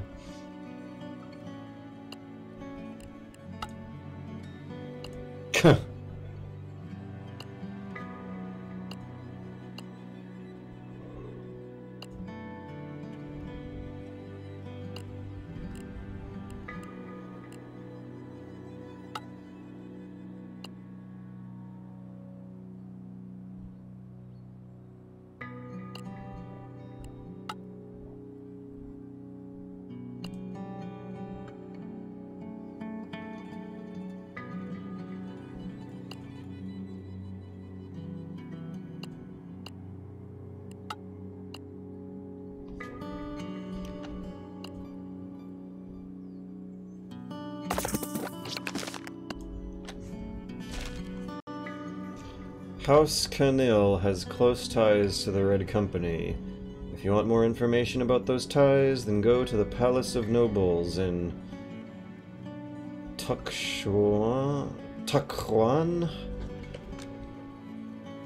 Tuxhuan.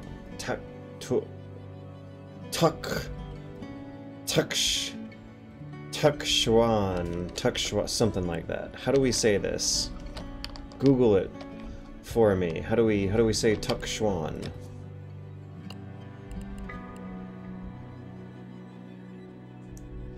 The modern-day trap temple is the spiral office factory from Ghost Babel.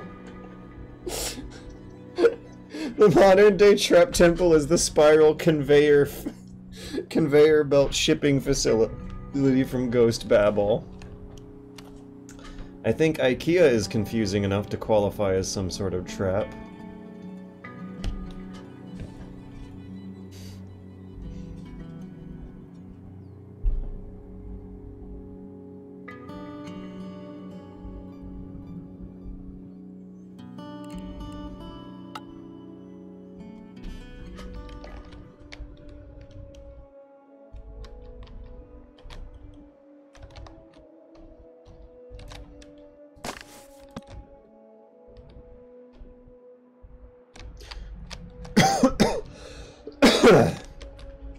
So I was getting the prey icon at this monolith type structure up here, and right next to it were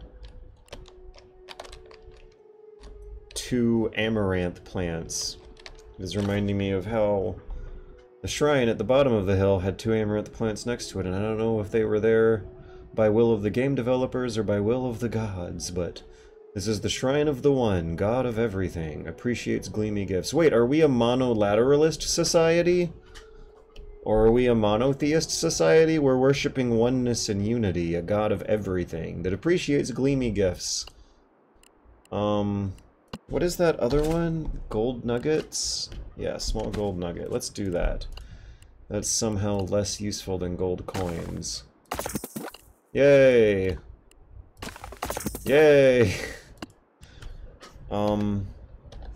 This isn't where I needed to go, was it? There weren't any more interactions? Go to the Palace of Nobles in Tuxpan.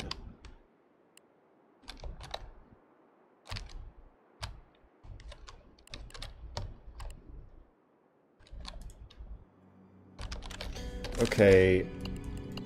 Star on the map will lead me the way. Meadow Crossroads is where we go from here. Is there anything else to do? What was this town called again? Onem.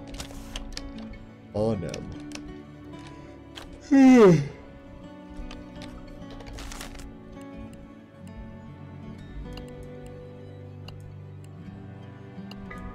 There's a red dot on the fields. Let's go check it out. Maybe there's extra gameplay content.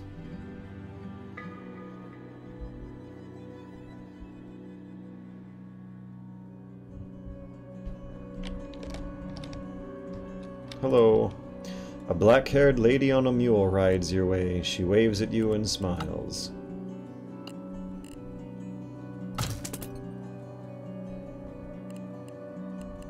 Okay.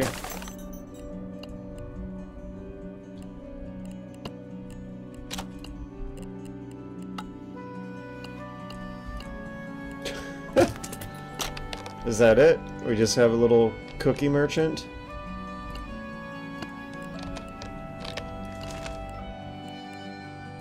Any more red dots? I've spent all my money on healing items, and I'm wondering if I should have been more conservative with it. We have red dots on the way to the main quest.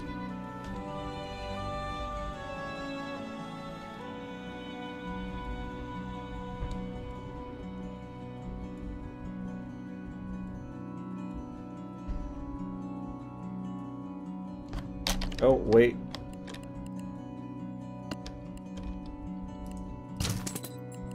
I already got cheese. And I believe we're all healed up and ready to go. We're just low on cash, that's all. How are our skills? Oh my goodness! 25 and 26? That experience point shopping at the shrine was really worth it. Nice!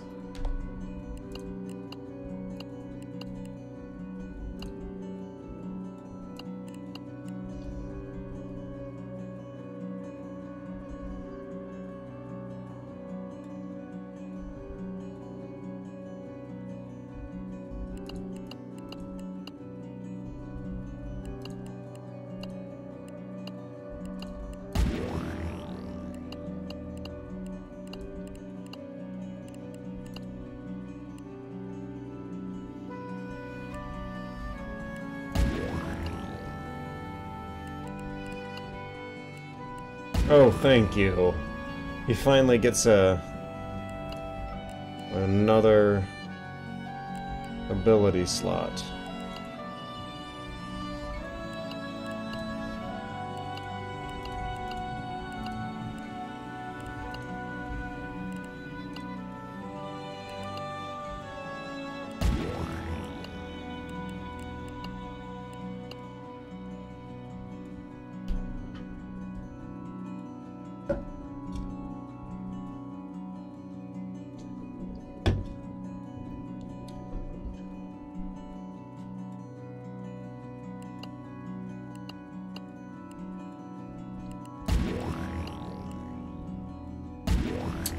I think I picked the more expensive of the two options I had. Because I ultimately want an ability slot more so than everything else. But I think I also got a equipment slot. That's interesting.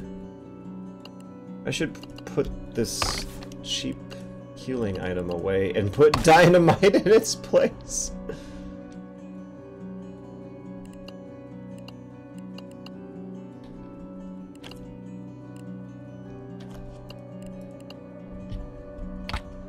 Ugh. Excuse me for all the yawning, but I'm gonna give Zoka the Mahia up powder because he's been running low on it and it's been a problem, and so instead the flashbangs will go into Tizo's pockets.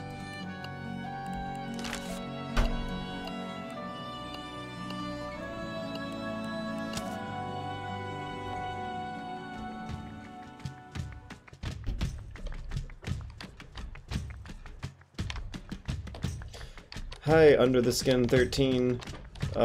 See, I am still in the I like my games to be like books phase. The forests only get bigger from here. It'll be deep in Canuck territory soon. Yeah, the humidity, right? Oh, come on, I just invested so much into Zoka. I spent money on that guy, like, minutes ago! And I may never get it back, depending on how this goes. Ooh, okay, this has been one of the easiest choices so far. Do I go to the bog or the chili tree? If chili... Wait, let me center myself a little more. If chili grows on trees in this universe, then yes, please. You hear thuds and shouts like someone is fighting a tree. You notice a spot with several damp rocks. Wait, why am I searching for worms? Why? Why did I pick up the worms and put them in my inventory? Oh, for fishing. Did I miss a fishing minigame? There was also a mushroom plus 2 mahia. Some idiot girl is fighting a tree. A buff young woman dances around the tree like it's a boxing opponent, jabbing and punching it while she yells. Tree done you wrong? She flexes her impressive muscles at you. The Canuck hops back and forth, showing off her speed and huffing her breath out in quick bursts as she jabs at the air.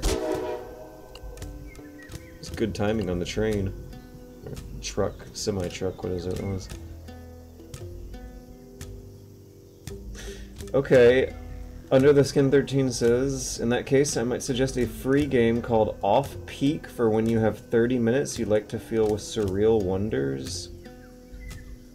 Off Peak is an adventure game developed and published by Cosmo D. Players. Players explore a surreal train station and attempt to leave a dystopian city. It was released as freeware in 2015. It was followed in 2017 by the Norwood Suite, which shares the same setting.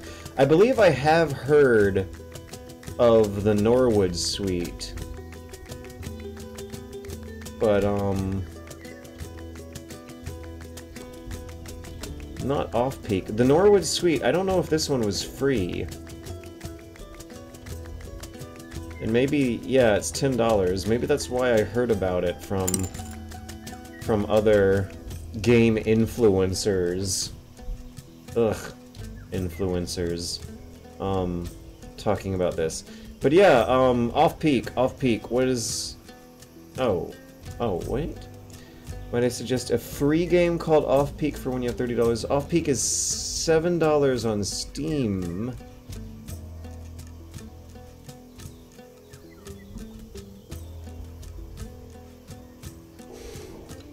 Everyone has just been talking about worms this whole time while I'm trying to research a fun, interesting, potentially free game. If it's free, we're talking. Off-peak. Play for free. How... How are you saying it's free, though? Oh! Oh! Oh, the soundtrack is $7! And the Google search result wants me to look at the price tag before other relevant matters. Okay, let me go over and actually download this right now. If it only is 30 minutes, then I will start playing this around about an hour from now, when I will be planning on wrapping up the stream, and we might spend the last 30 minutes doing just this, my friend. The soundtrack is free on YouTube.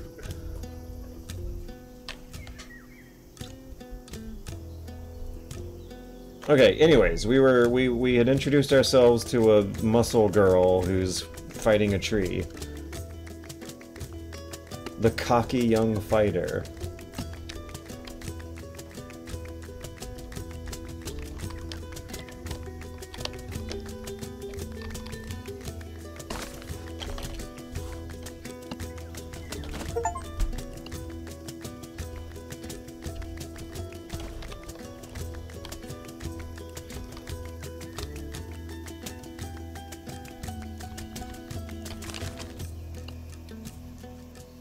Herbalist house or clearing. Oh! Oh! So Tuk Xuan, still don't know if I'm saying that correctly, looks a little more Aztec, and these guys with their little white farmhouses that are occasionally built into the stones. Which ones were those? Is this like a more Incan or Mayan style? But in any case, this one absolutely looks like the famous pyramids right there in Mexico City. And it also has the X thing going on, the ch sound. Tuk Xuan, something like that.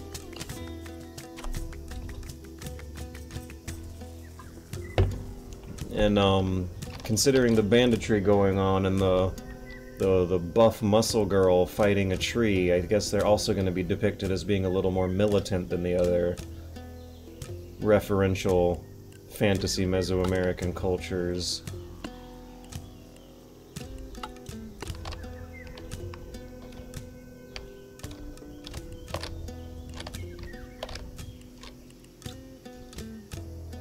Sangal. What is that gonna be? Plus 2 HP.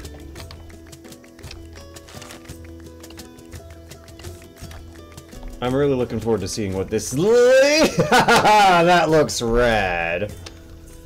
Tuk Xuan is an awesome display of wealth with a grand palace that's visible from the whole city.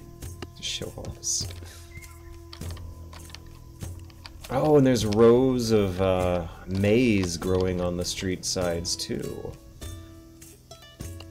The best food in the world, that's the actual truth.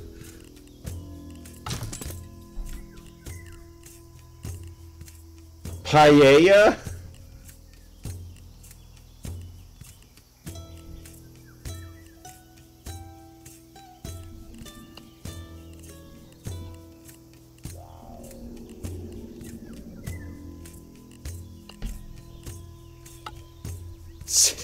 Get used to it. Oh, wait, am I about to, like, betray some... Quickly suppress memories of the past, hasn't noticed your angst.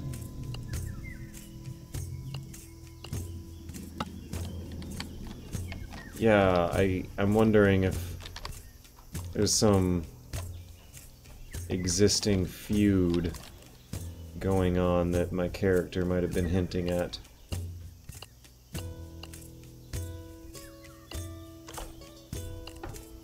You ain't busy?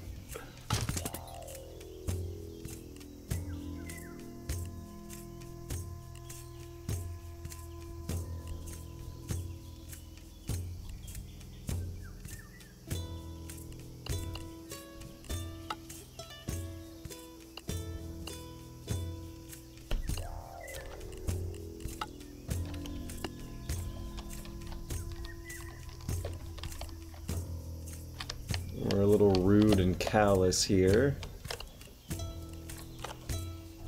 The palace of the nobles is hard to miss. You can interrogate House Canel about the necklace here. The ridiculous number of steps is hard on your old bones, and you're grouchy when you reach the top.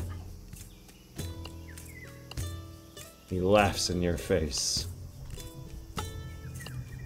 You show him the necklace and he pales.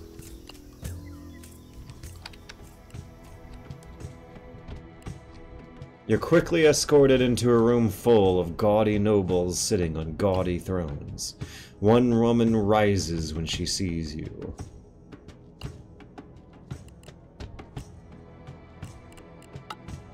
There are gasps, and a young man laden with jewelry yells.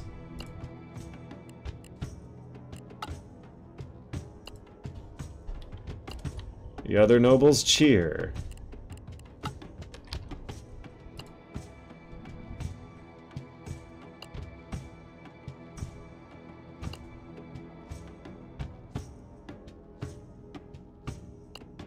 The bloodthirsty Kanak nobles cheer again.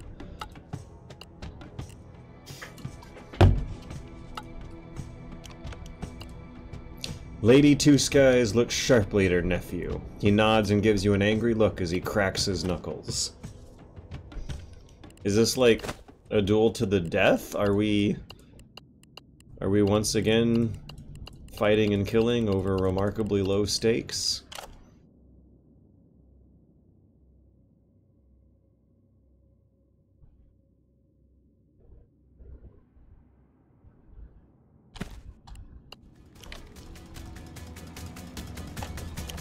$15 HP. He's gonna throw a dart, so I better take cover, I suppose. Yoink. Oh, he's fast.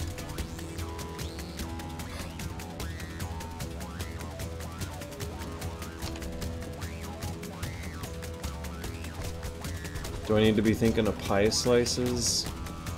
I don't think so.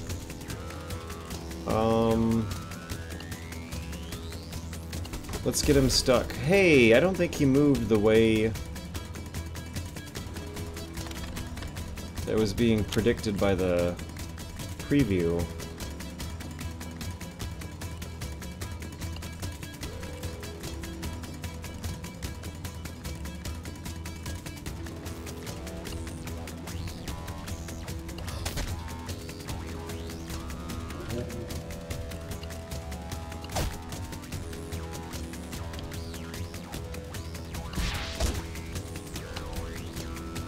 Oh, I got this.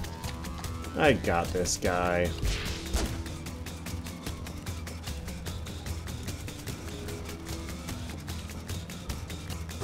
No! Ah! Well, I messed up the controls. I thought I had this guy. Let's see if he goes where they're actually telling me he'll go. Not really. There's something going on with the misleading preview here. The lines on the ground are designed to screw with me.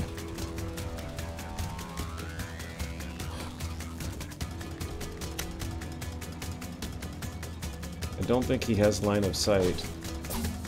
Not at all. That was fast.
forgot that it was misleading.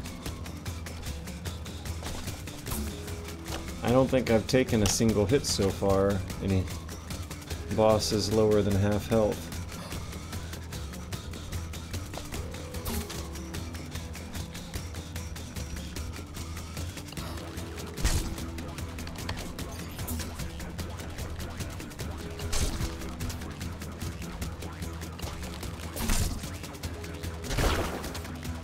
I got this. This will be fine.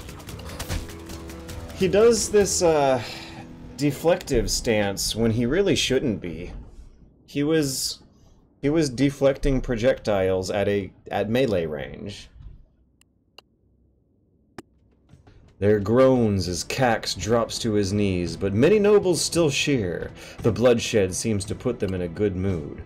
Wait, so did he die? Did they just, like, throw away one of their own to have audience with a schmuck who showed up this morning and wanted to ask about a necklace?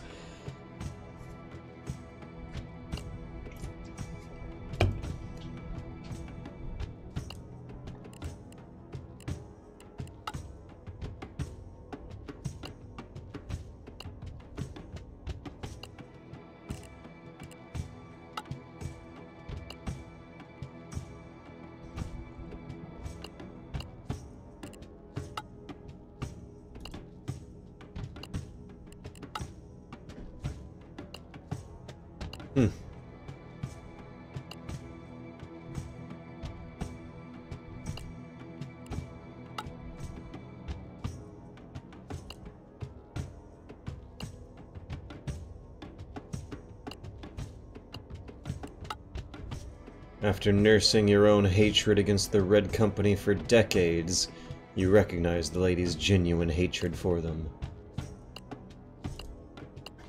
For decades you've been killing the Red Company men where you find them, but it's time you took them all out.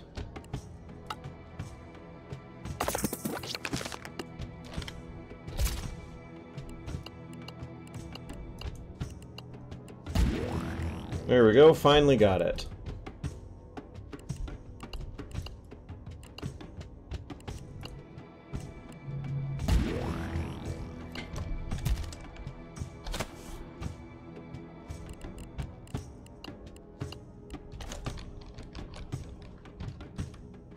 Imagine trying to write to your congressman and having to do a gladiator battle first. As you leave the palace, Cax catches up to you. Wait, okay, never mind, he's fine.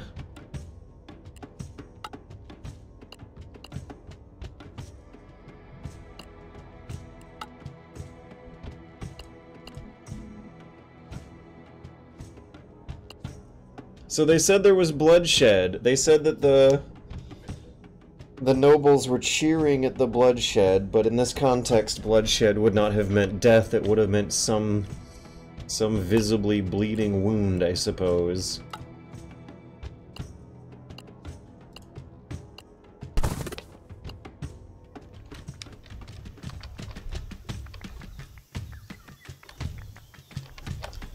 Okay, what kind of skills does he have?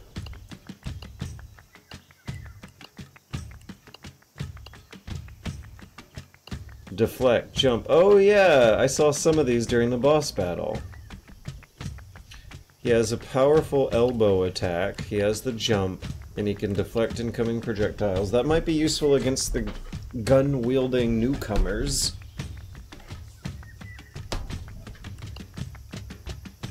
Pick up an enemy and throw him behind you.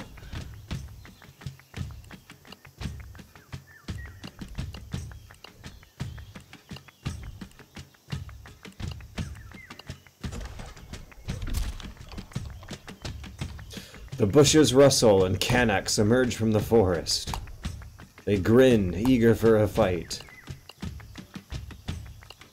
The Canax apologize and even provide you with supplies.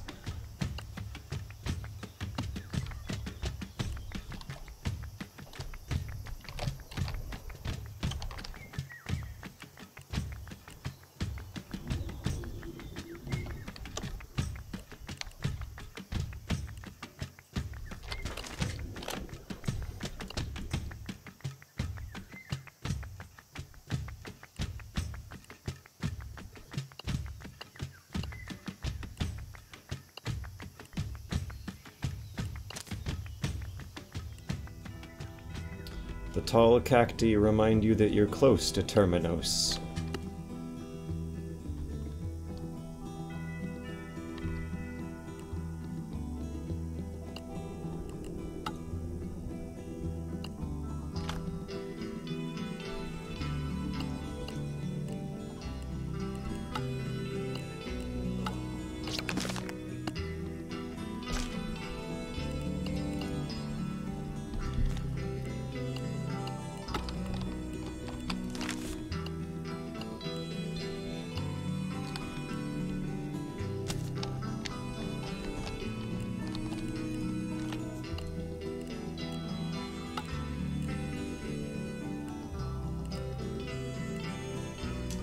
So if the pest likes cacti, then maybe it likes, I don't know, none of these items in the menu are like a fruity, vegetable, cacti-like fruit.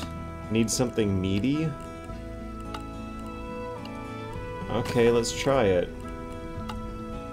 A sandworm? We Dune now? I guess we're doing Dune now.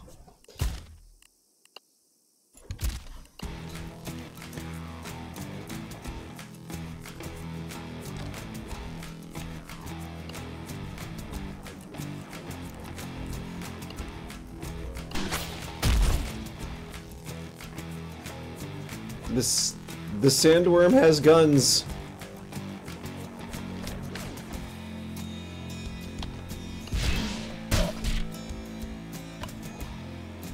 Cax is already dead. I didn't see what got him.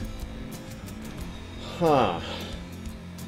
Oh, hey Z Smith. Blue dude left. He decided that the humidity in the, Aztec-looking city was too much for his delicate skin to handle. Maybe they appeared from underground and got him? I did not see what killed my friend. Can I get them to...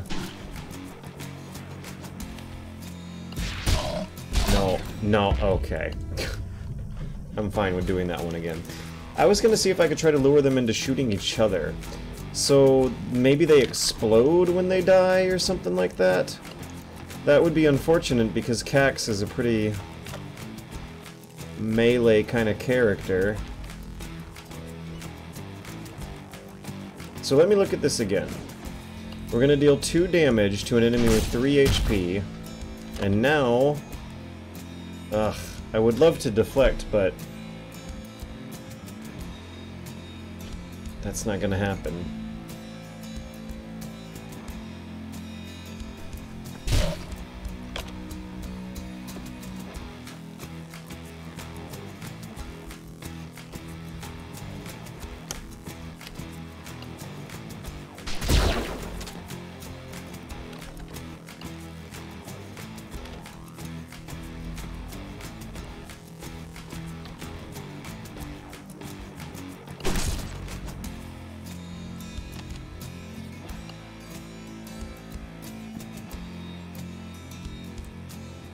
That deflection works fast.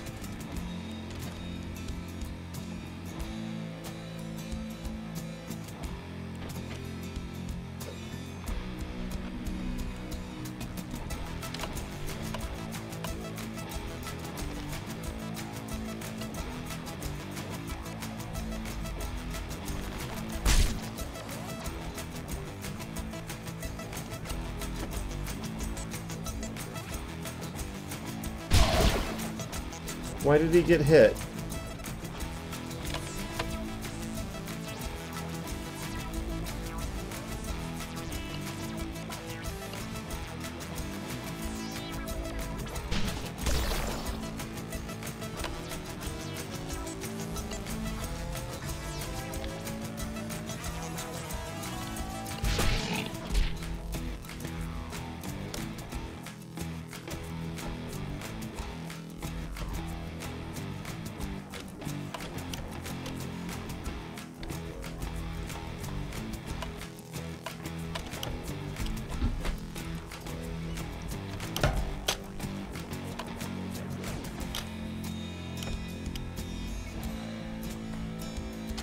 Yeah, what a smooth dodge.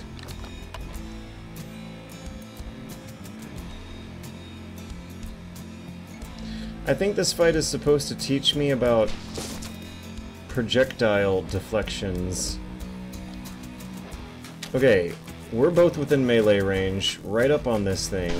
There should be no excuses here. Let's use attacks that interrupt, and keep in mind projectiles are about to come from the south, but should be able to knock this guy out before those projectiles come.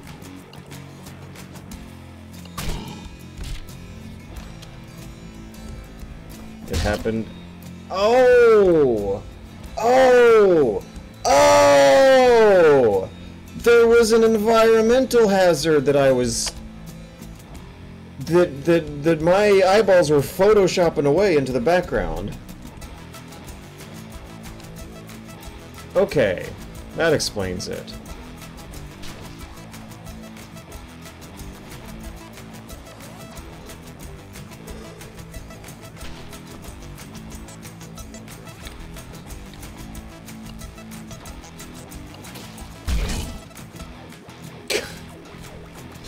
I think at the very last frame of that fight, some potential friendly fire might soon be happening, but it's fine. I'll take a win.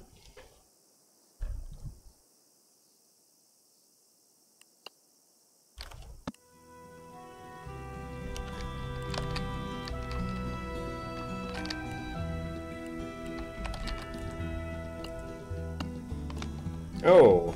Oh yeah, that's right. I can just turn that in.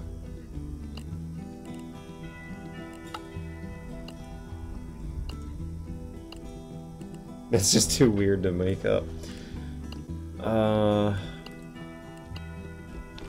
I would like to heal, but also that's a lot of money. And I could... and a lot of money could buy many healing items. But what in the world are these two on the right? I'm guessing the one in the middle is a giant nugget of gold, it looks like. One on the right, though, I'm a little more interested in because it kind of looks like bandages, but there's no tooltip or description. So let's go with gold. And then spend it somewhere.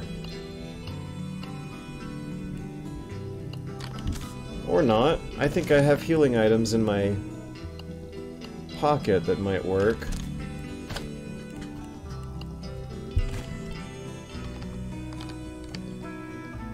Is there anything else I missed?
Uh-oh.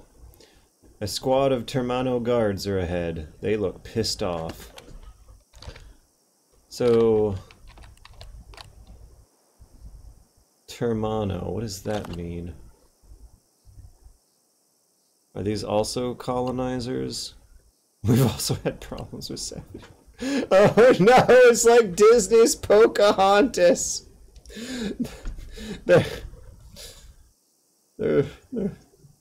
They're both calling each other savages. It's like they're exactly the same. This isn't as bad as Pocahontas, no way, but it's funny that that thought crossed my mind.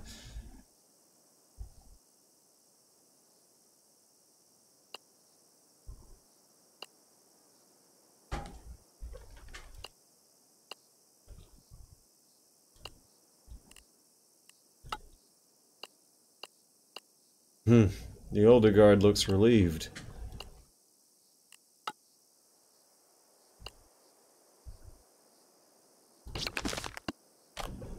That was surprisingly easy. All we had to do was ask.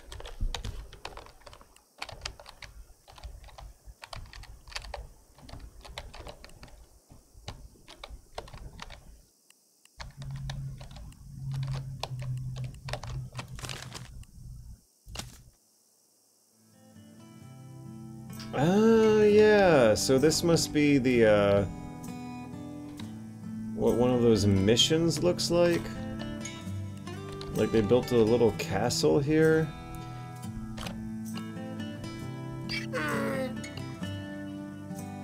No one forgot about the donkey. Same old, same old.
I want to see if I can get some cheap healing done before doing any of these riskier maneuvers. The fights can be quite consequential. State your work, revenge! Yeah, I feel like that was the... That dialogue option was definitely not calling to me. Is there nothing to do? They, drum up suspense before you hit that wait button, as if there's some kind of side quest or activity or just flavor text to explore by clicking on people. Yeah, what am I missing here? Am I missing anything? It really looks like I'm not missing anything. Feels like I'm missing something, though. A large group of Red Company men stumble out of the tavern, singing loudly and falling over themselves. Will you interrogate or chat with one of the drunks? The drunk fools take no notice when you snatch one away from the rest of the herd.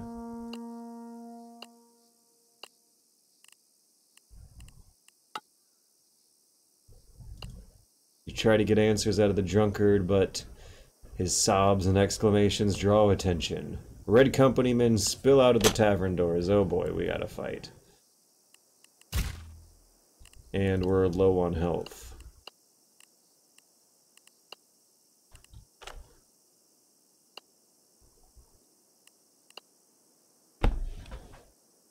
Let's definitely do the throw maneuver. And now... get him another ability slot. That's gonna be a while. Well, that means I'll be picking either Poison Touch or Provoke. I guess Poison Touch might be more immediately useful, but Provoke might be more strategic and silly to play around with. I definitely want to play around with Throw. Does 1 damage, Elbow does 3.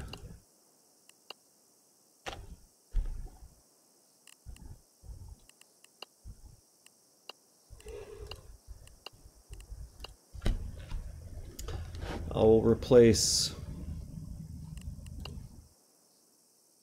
the jump attack with throw, keep projectiles, because these guys might have guns. Let's eat one healing item. Oh, we're gonna have to get rid of one. I believe Amaranth has been more useful than Murzo because of shrine purposes, so I'll keep that one of the two. And let's make use of these items in the fight and not take any damage, good lord. I've had a couple of pretty bad fights recently.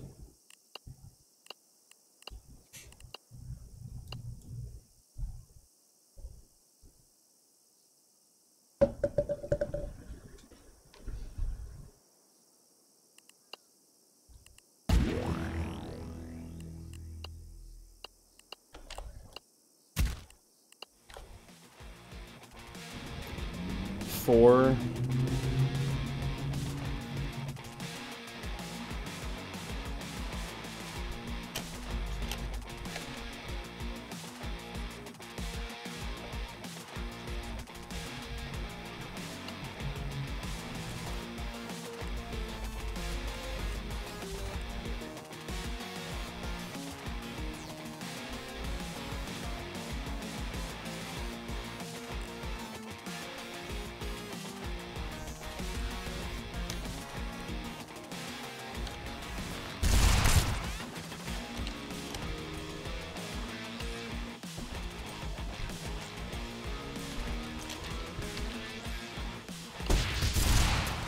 Oh!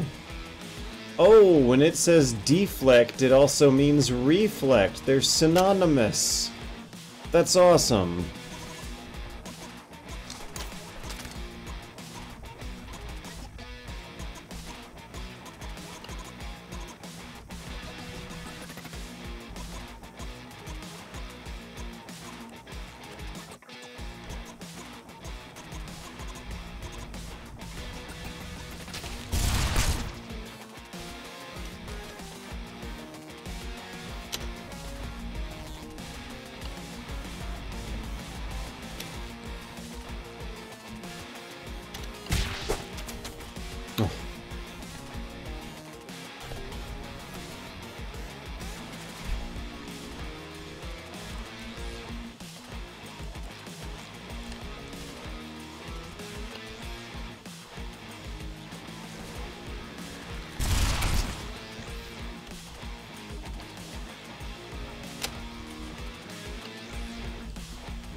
Ha! Alright, that's a pretty awesome combat strategy, but yeah, we found out we can parry bullets and use those to get enemies to kill each other with friendly fire bouncing all over the stage. I just want to point out that having fun with violence is still the answer for making the game more interesting, apparently, and that is a little depressing.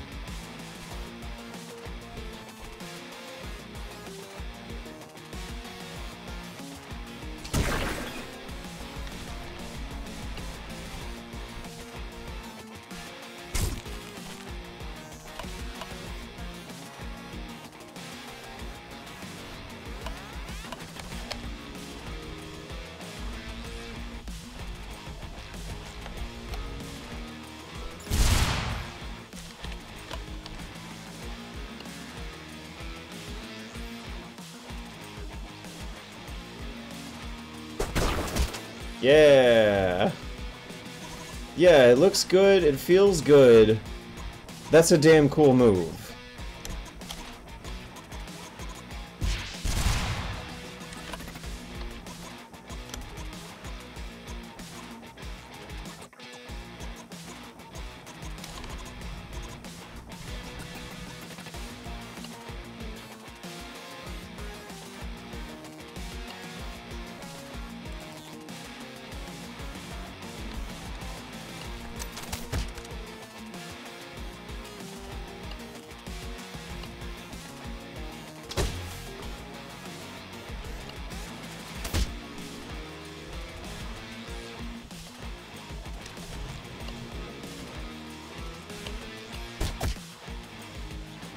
The throw is also going to be pretty powerful as well, I bet.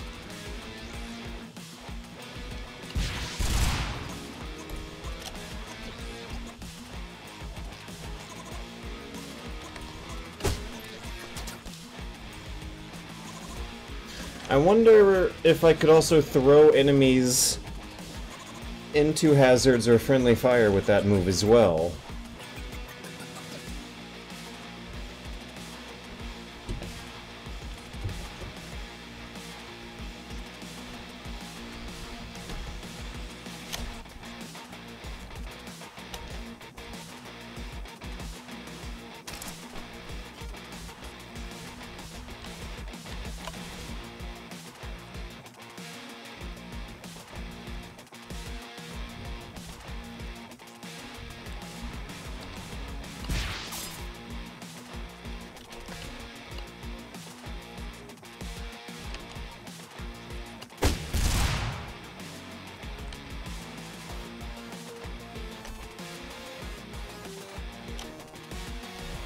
Okay, now they're telling me that the TNT explodes on hit, not on movement. And I'm thinking of dashing into the TNT, and I sure hope it doesn't explode.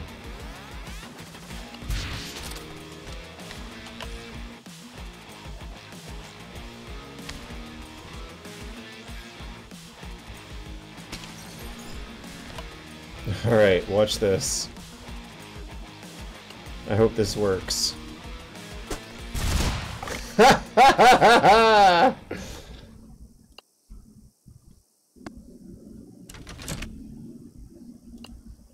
You look towards the tavern doors. A Red Company captain comes down the steps as soon as you've dispatched the soldiers. Effective fighting technique.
Return to slap.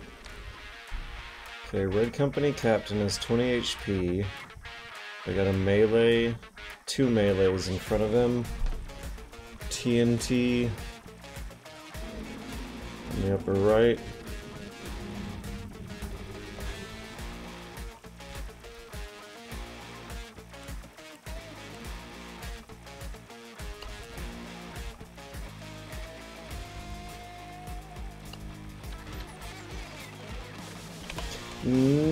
Let's actually move evasively for our first turn.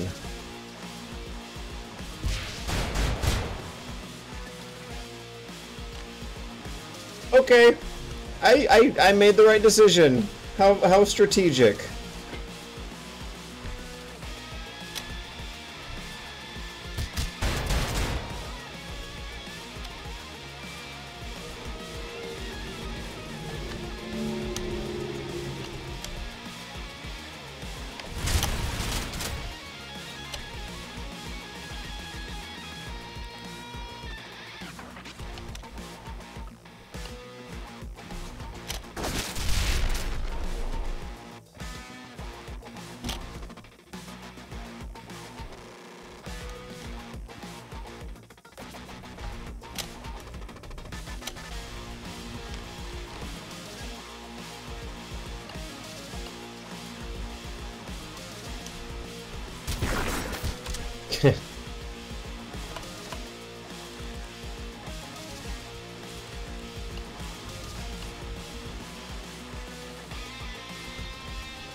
What?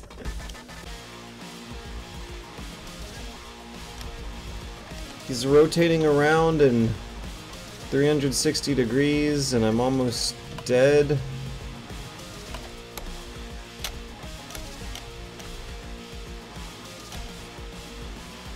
I'm gonna try to slap him and then eat a healing item. Oh, and my slap missed, I think.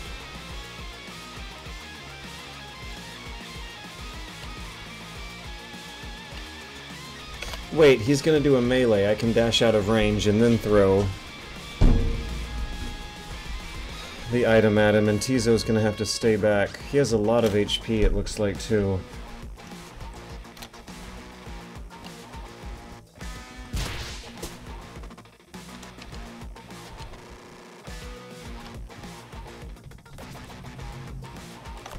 Oh, I should just get up close and start deflecting. Oh, for sure. Yeah, totally.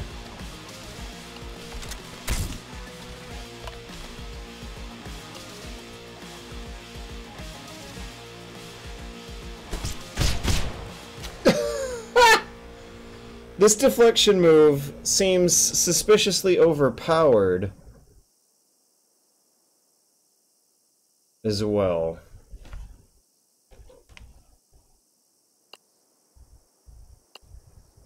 The captain dies with a faint smile on his bloody lips. You reach into his coat pocket. For a moment you think it was all in vain, but then you notice some of the stops have been circled. Detailed notes in the margin specify how to deliver goods to a home roost. You have the location of the Red Company headquarters.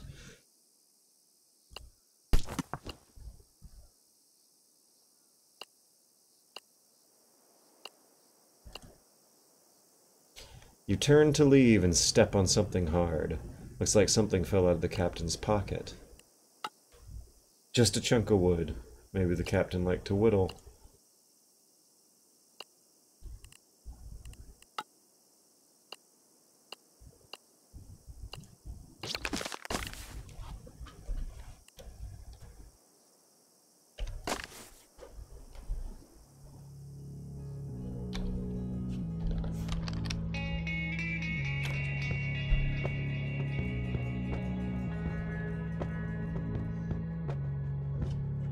Mis manos la sangre corre, el reflejo de tantos que no podrán volver. Bendita mi alma se cubrió de oscuridad, de rabia y de miedo que los devorará. Si me encuentran nadie los podrá salvar.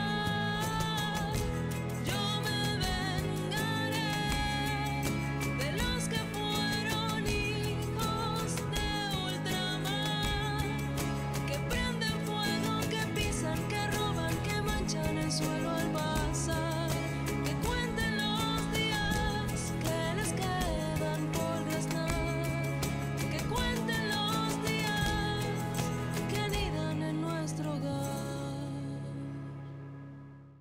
You duck inside a bar and sag against the door. The shout comes from the back of the bar. You ignore it. Better stay put till the search outside town dies down. That's your cue to get moving. Oh boy. You lurch away from the door and stare down a gun barrel. The barkeep is pointing a shotgun to your face. You realize that you're dripping blood all over the floor.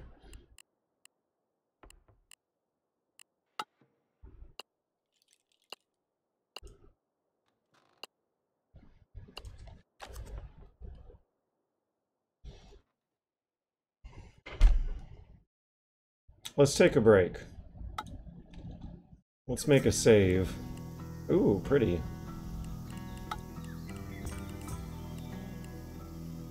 We do have our save, right? Yep, there they are.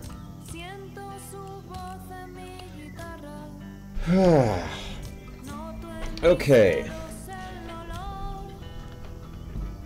There was an interesting recommendation made during this very same stream for a surrealistic adventure game called Off-Peak.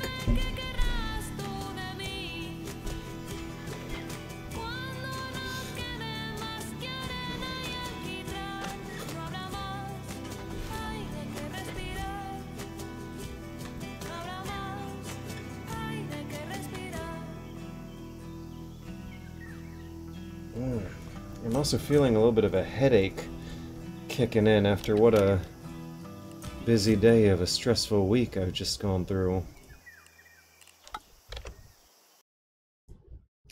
We are switching over to Off-Peak 2.0.exe. This is a Unity game that I'm setting to windowed mode.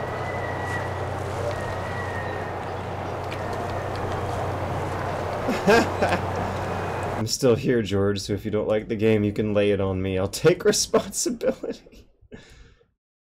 I think at this point I am willing to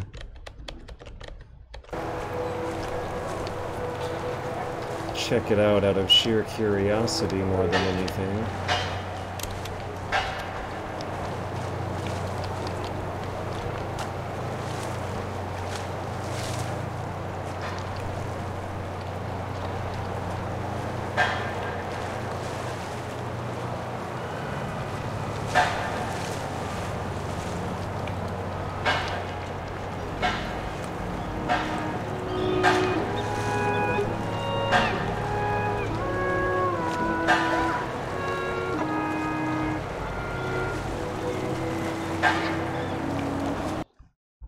Turn the volume down.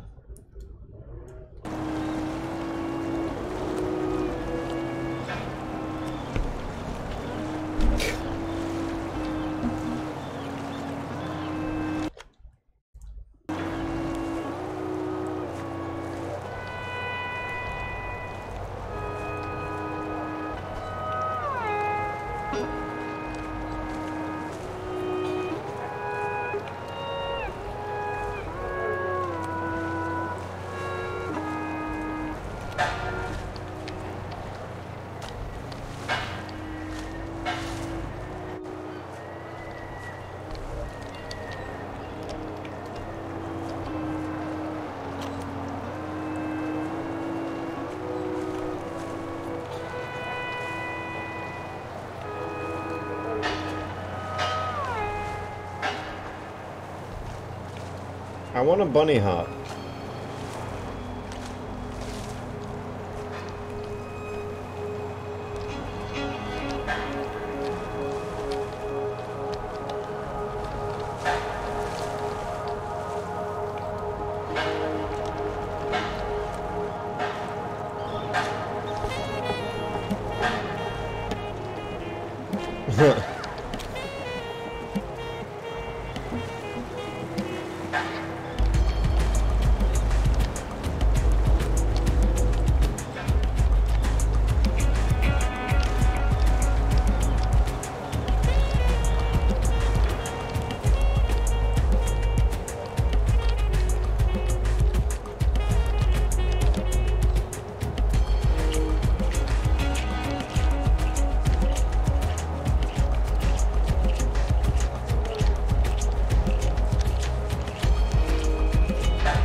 Ooh. I want to say that this now is looking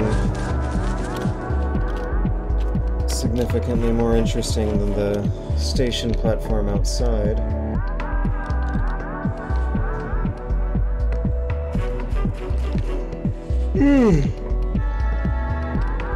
Oof.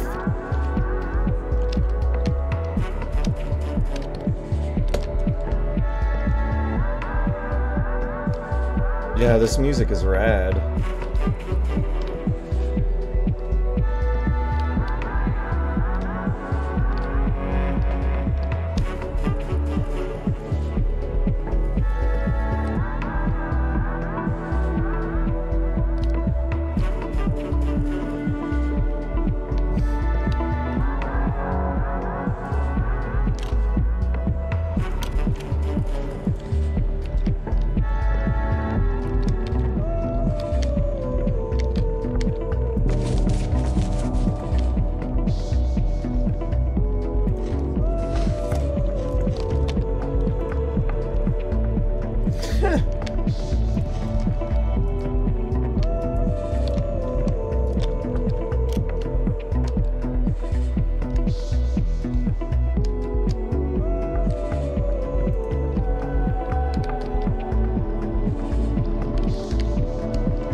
So we're exploring the surrealistic, unrealistic dreamscape of a society that appreciates music and public transportation. Imagine that.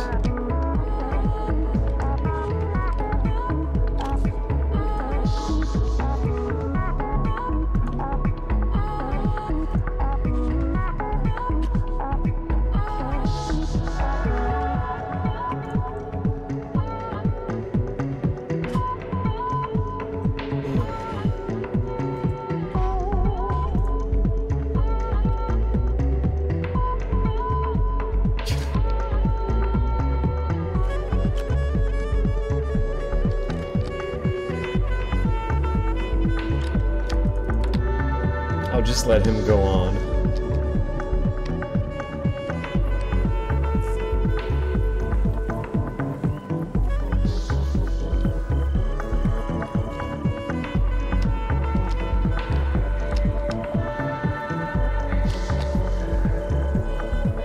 Whew. I'm feeling the fatigue really take hold. Unfortunately, I just cracked into this one, but I might have to call it a night and pass out. I'm operating on like 4 hours of sleep, and it might be turning into nausea at this point. Ooh.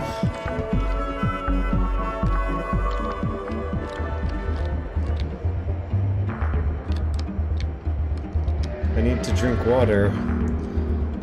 But yeah, I need to take care of myself. I need to go to bed and pick this up a week from now, when I am going to be dedicating Fridays for a while to weird indie games that need exposure. If I haven't heard about it, I'm going to be more intrigued. And apparently this one's only supposed to be 30 minutes long or so, but oh yeah, I'm feeling simultaneously sweaty and nauseous and sleepy and awake and vivid and full of life, and also definitely in need of a break. And I'm even tabbing out at rhythmic paces to the beats of the thoughts, of the breaths, and the speech. Ooh. Good night, everyone. I hope you've had a better day than I did, but this is a nice way to end it.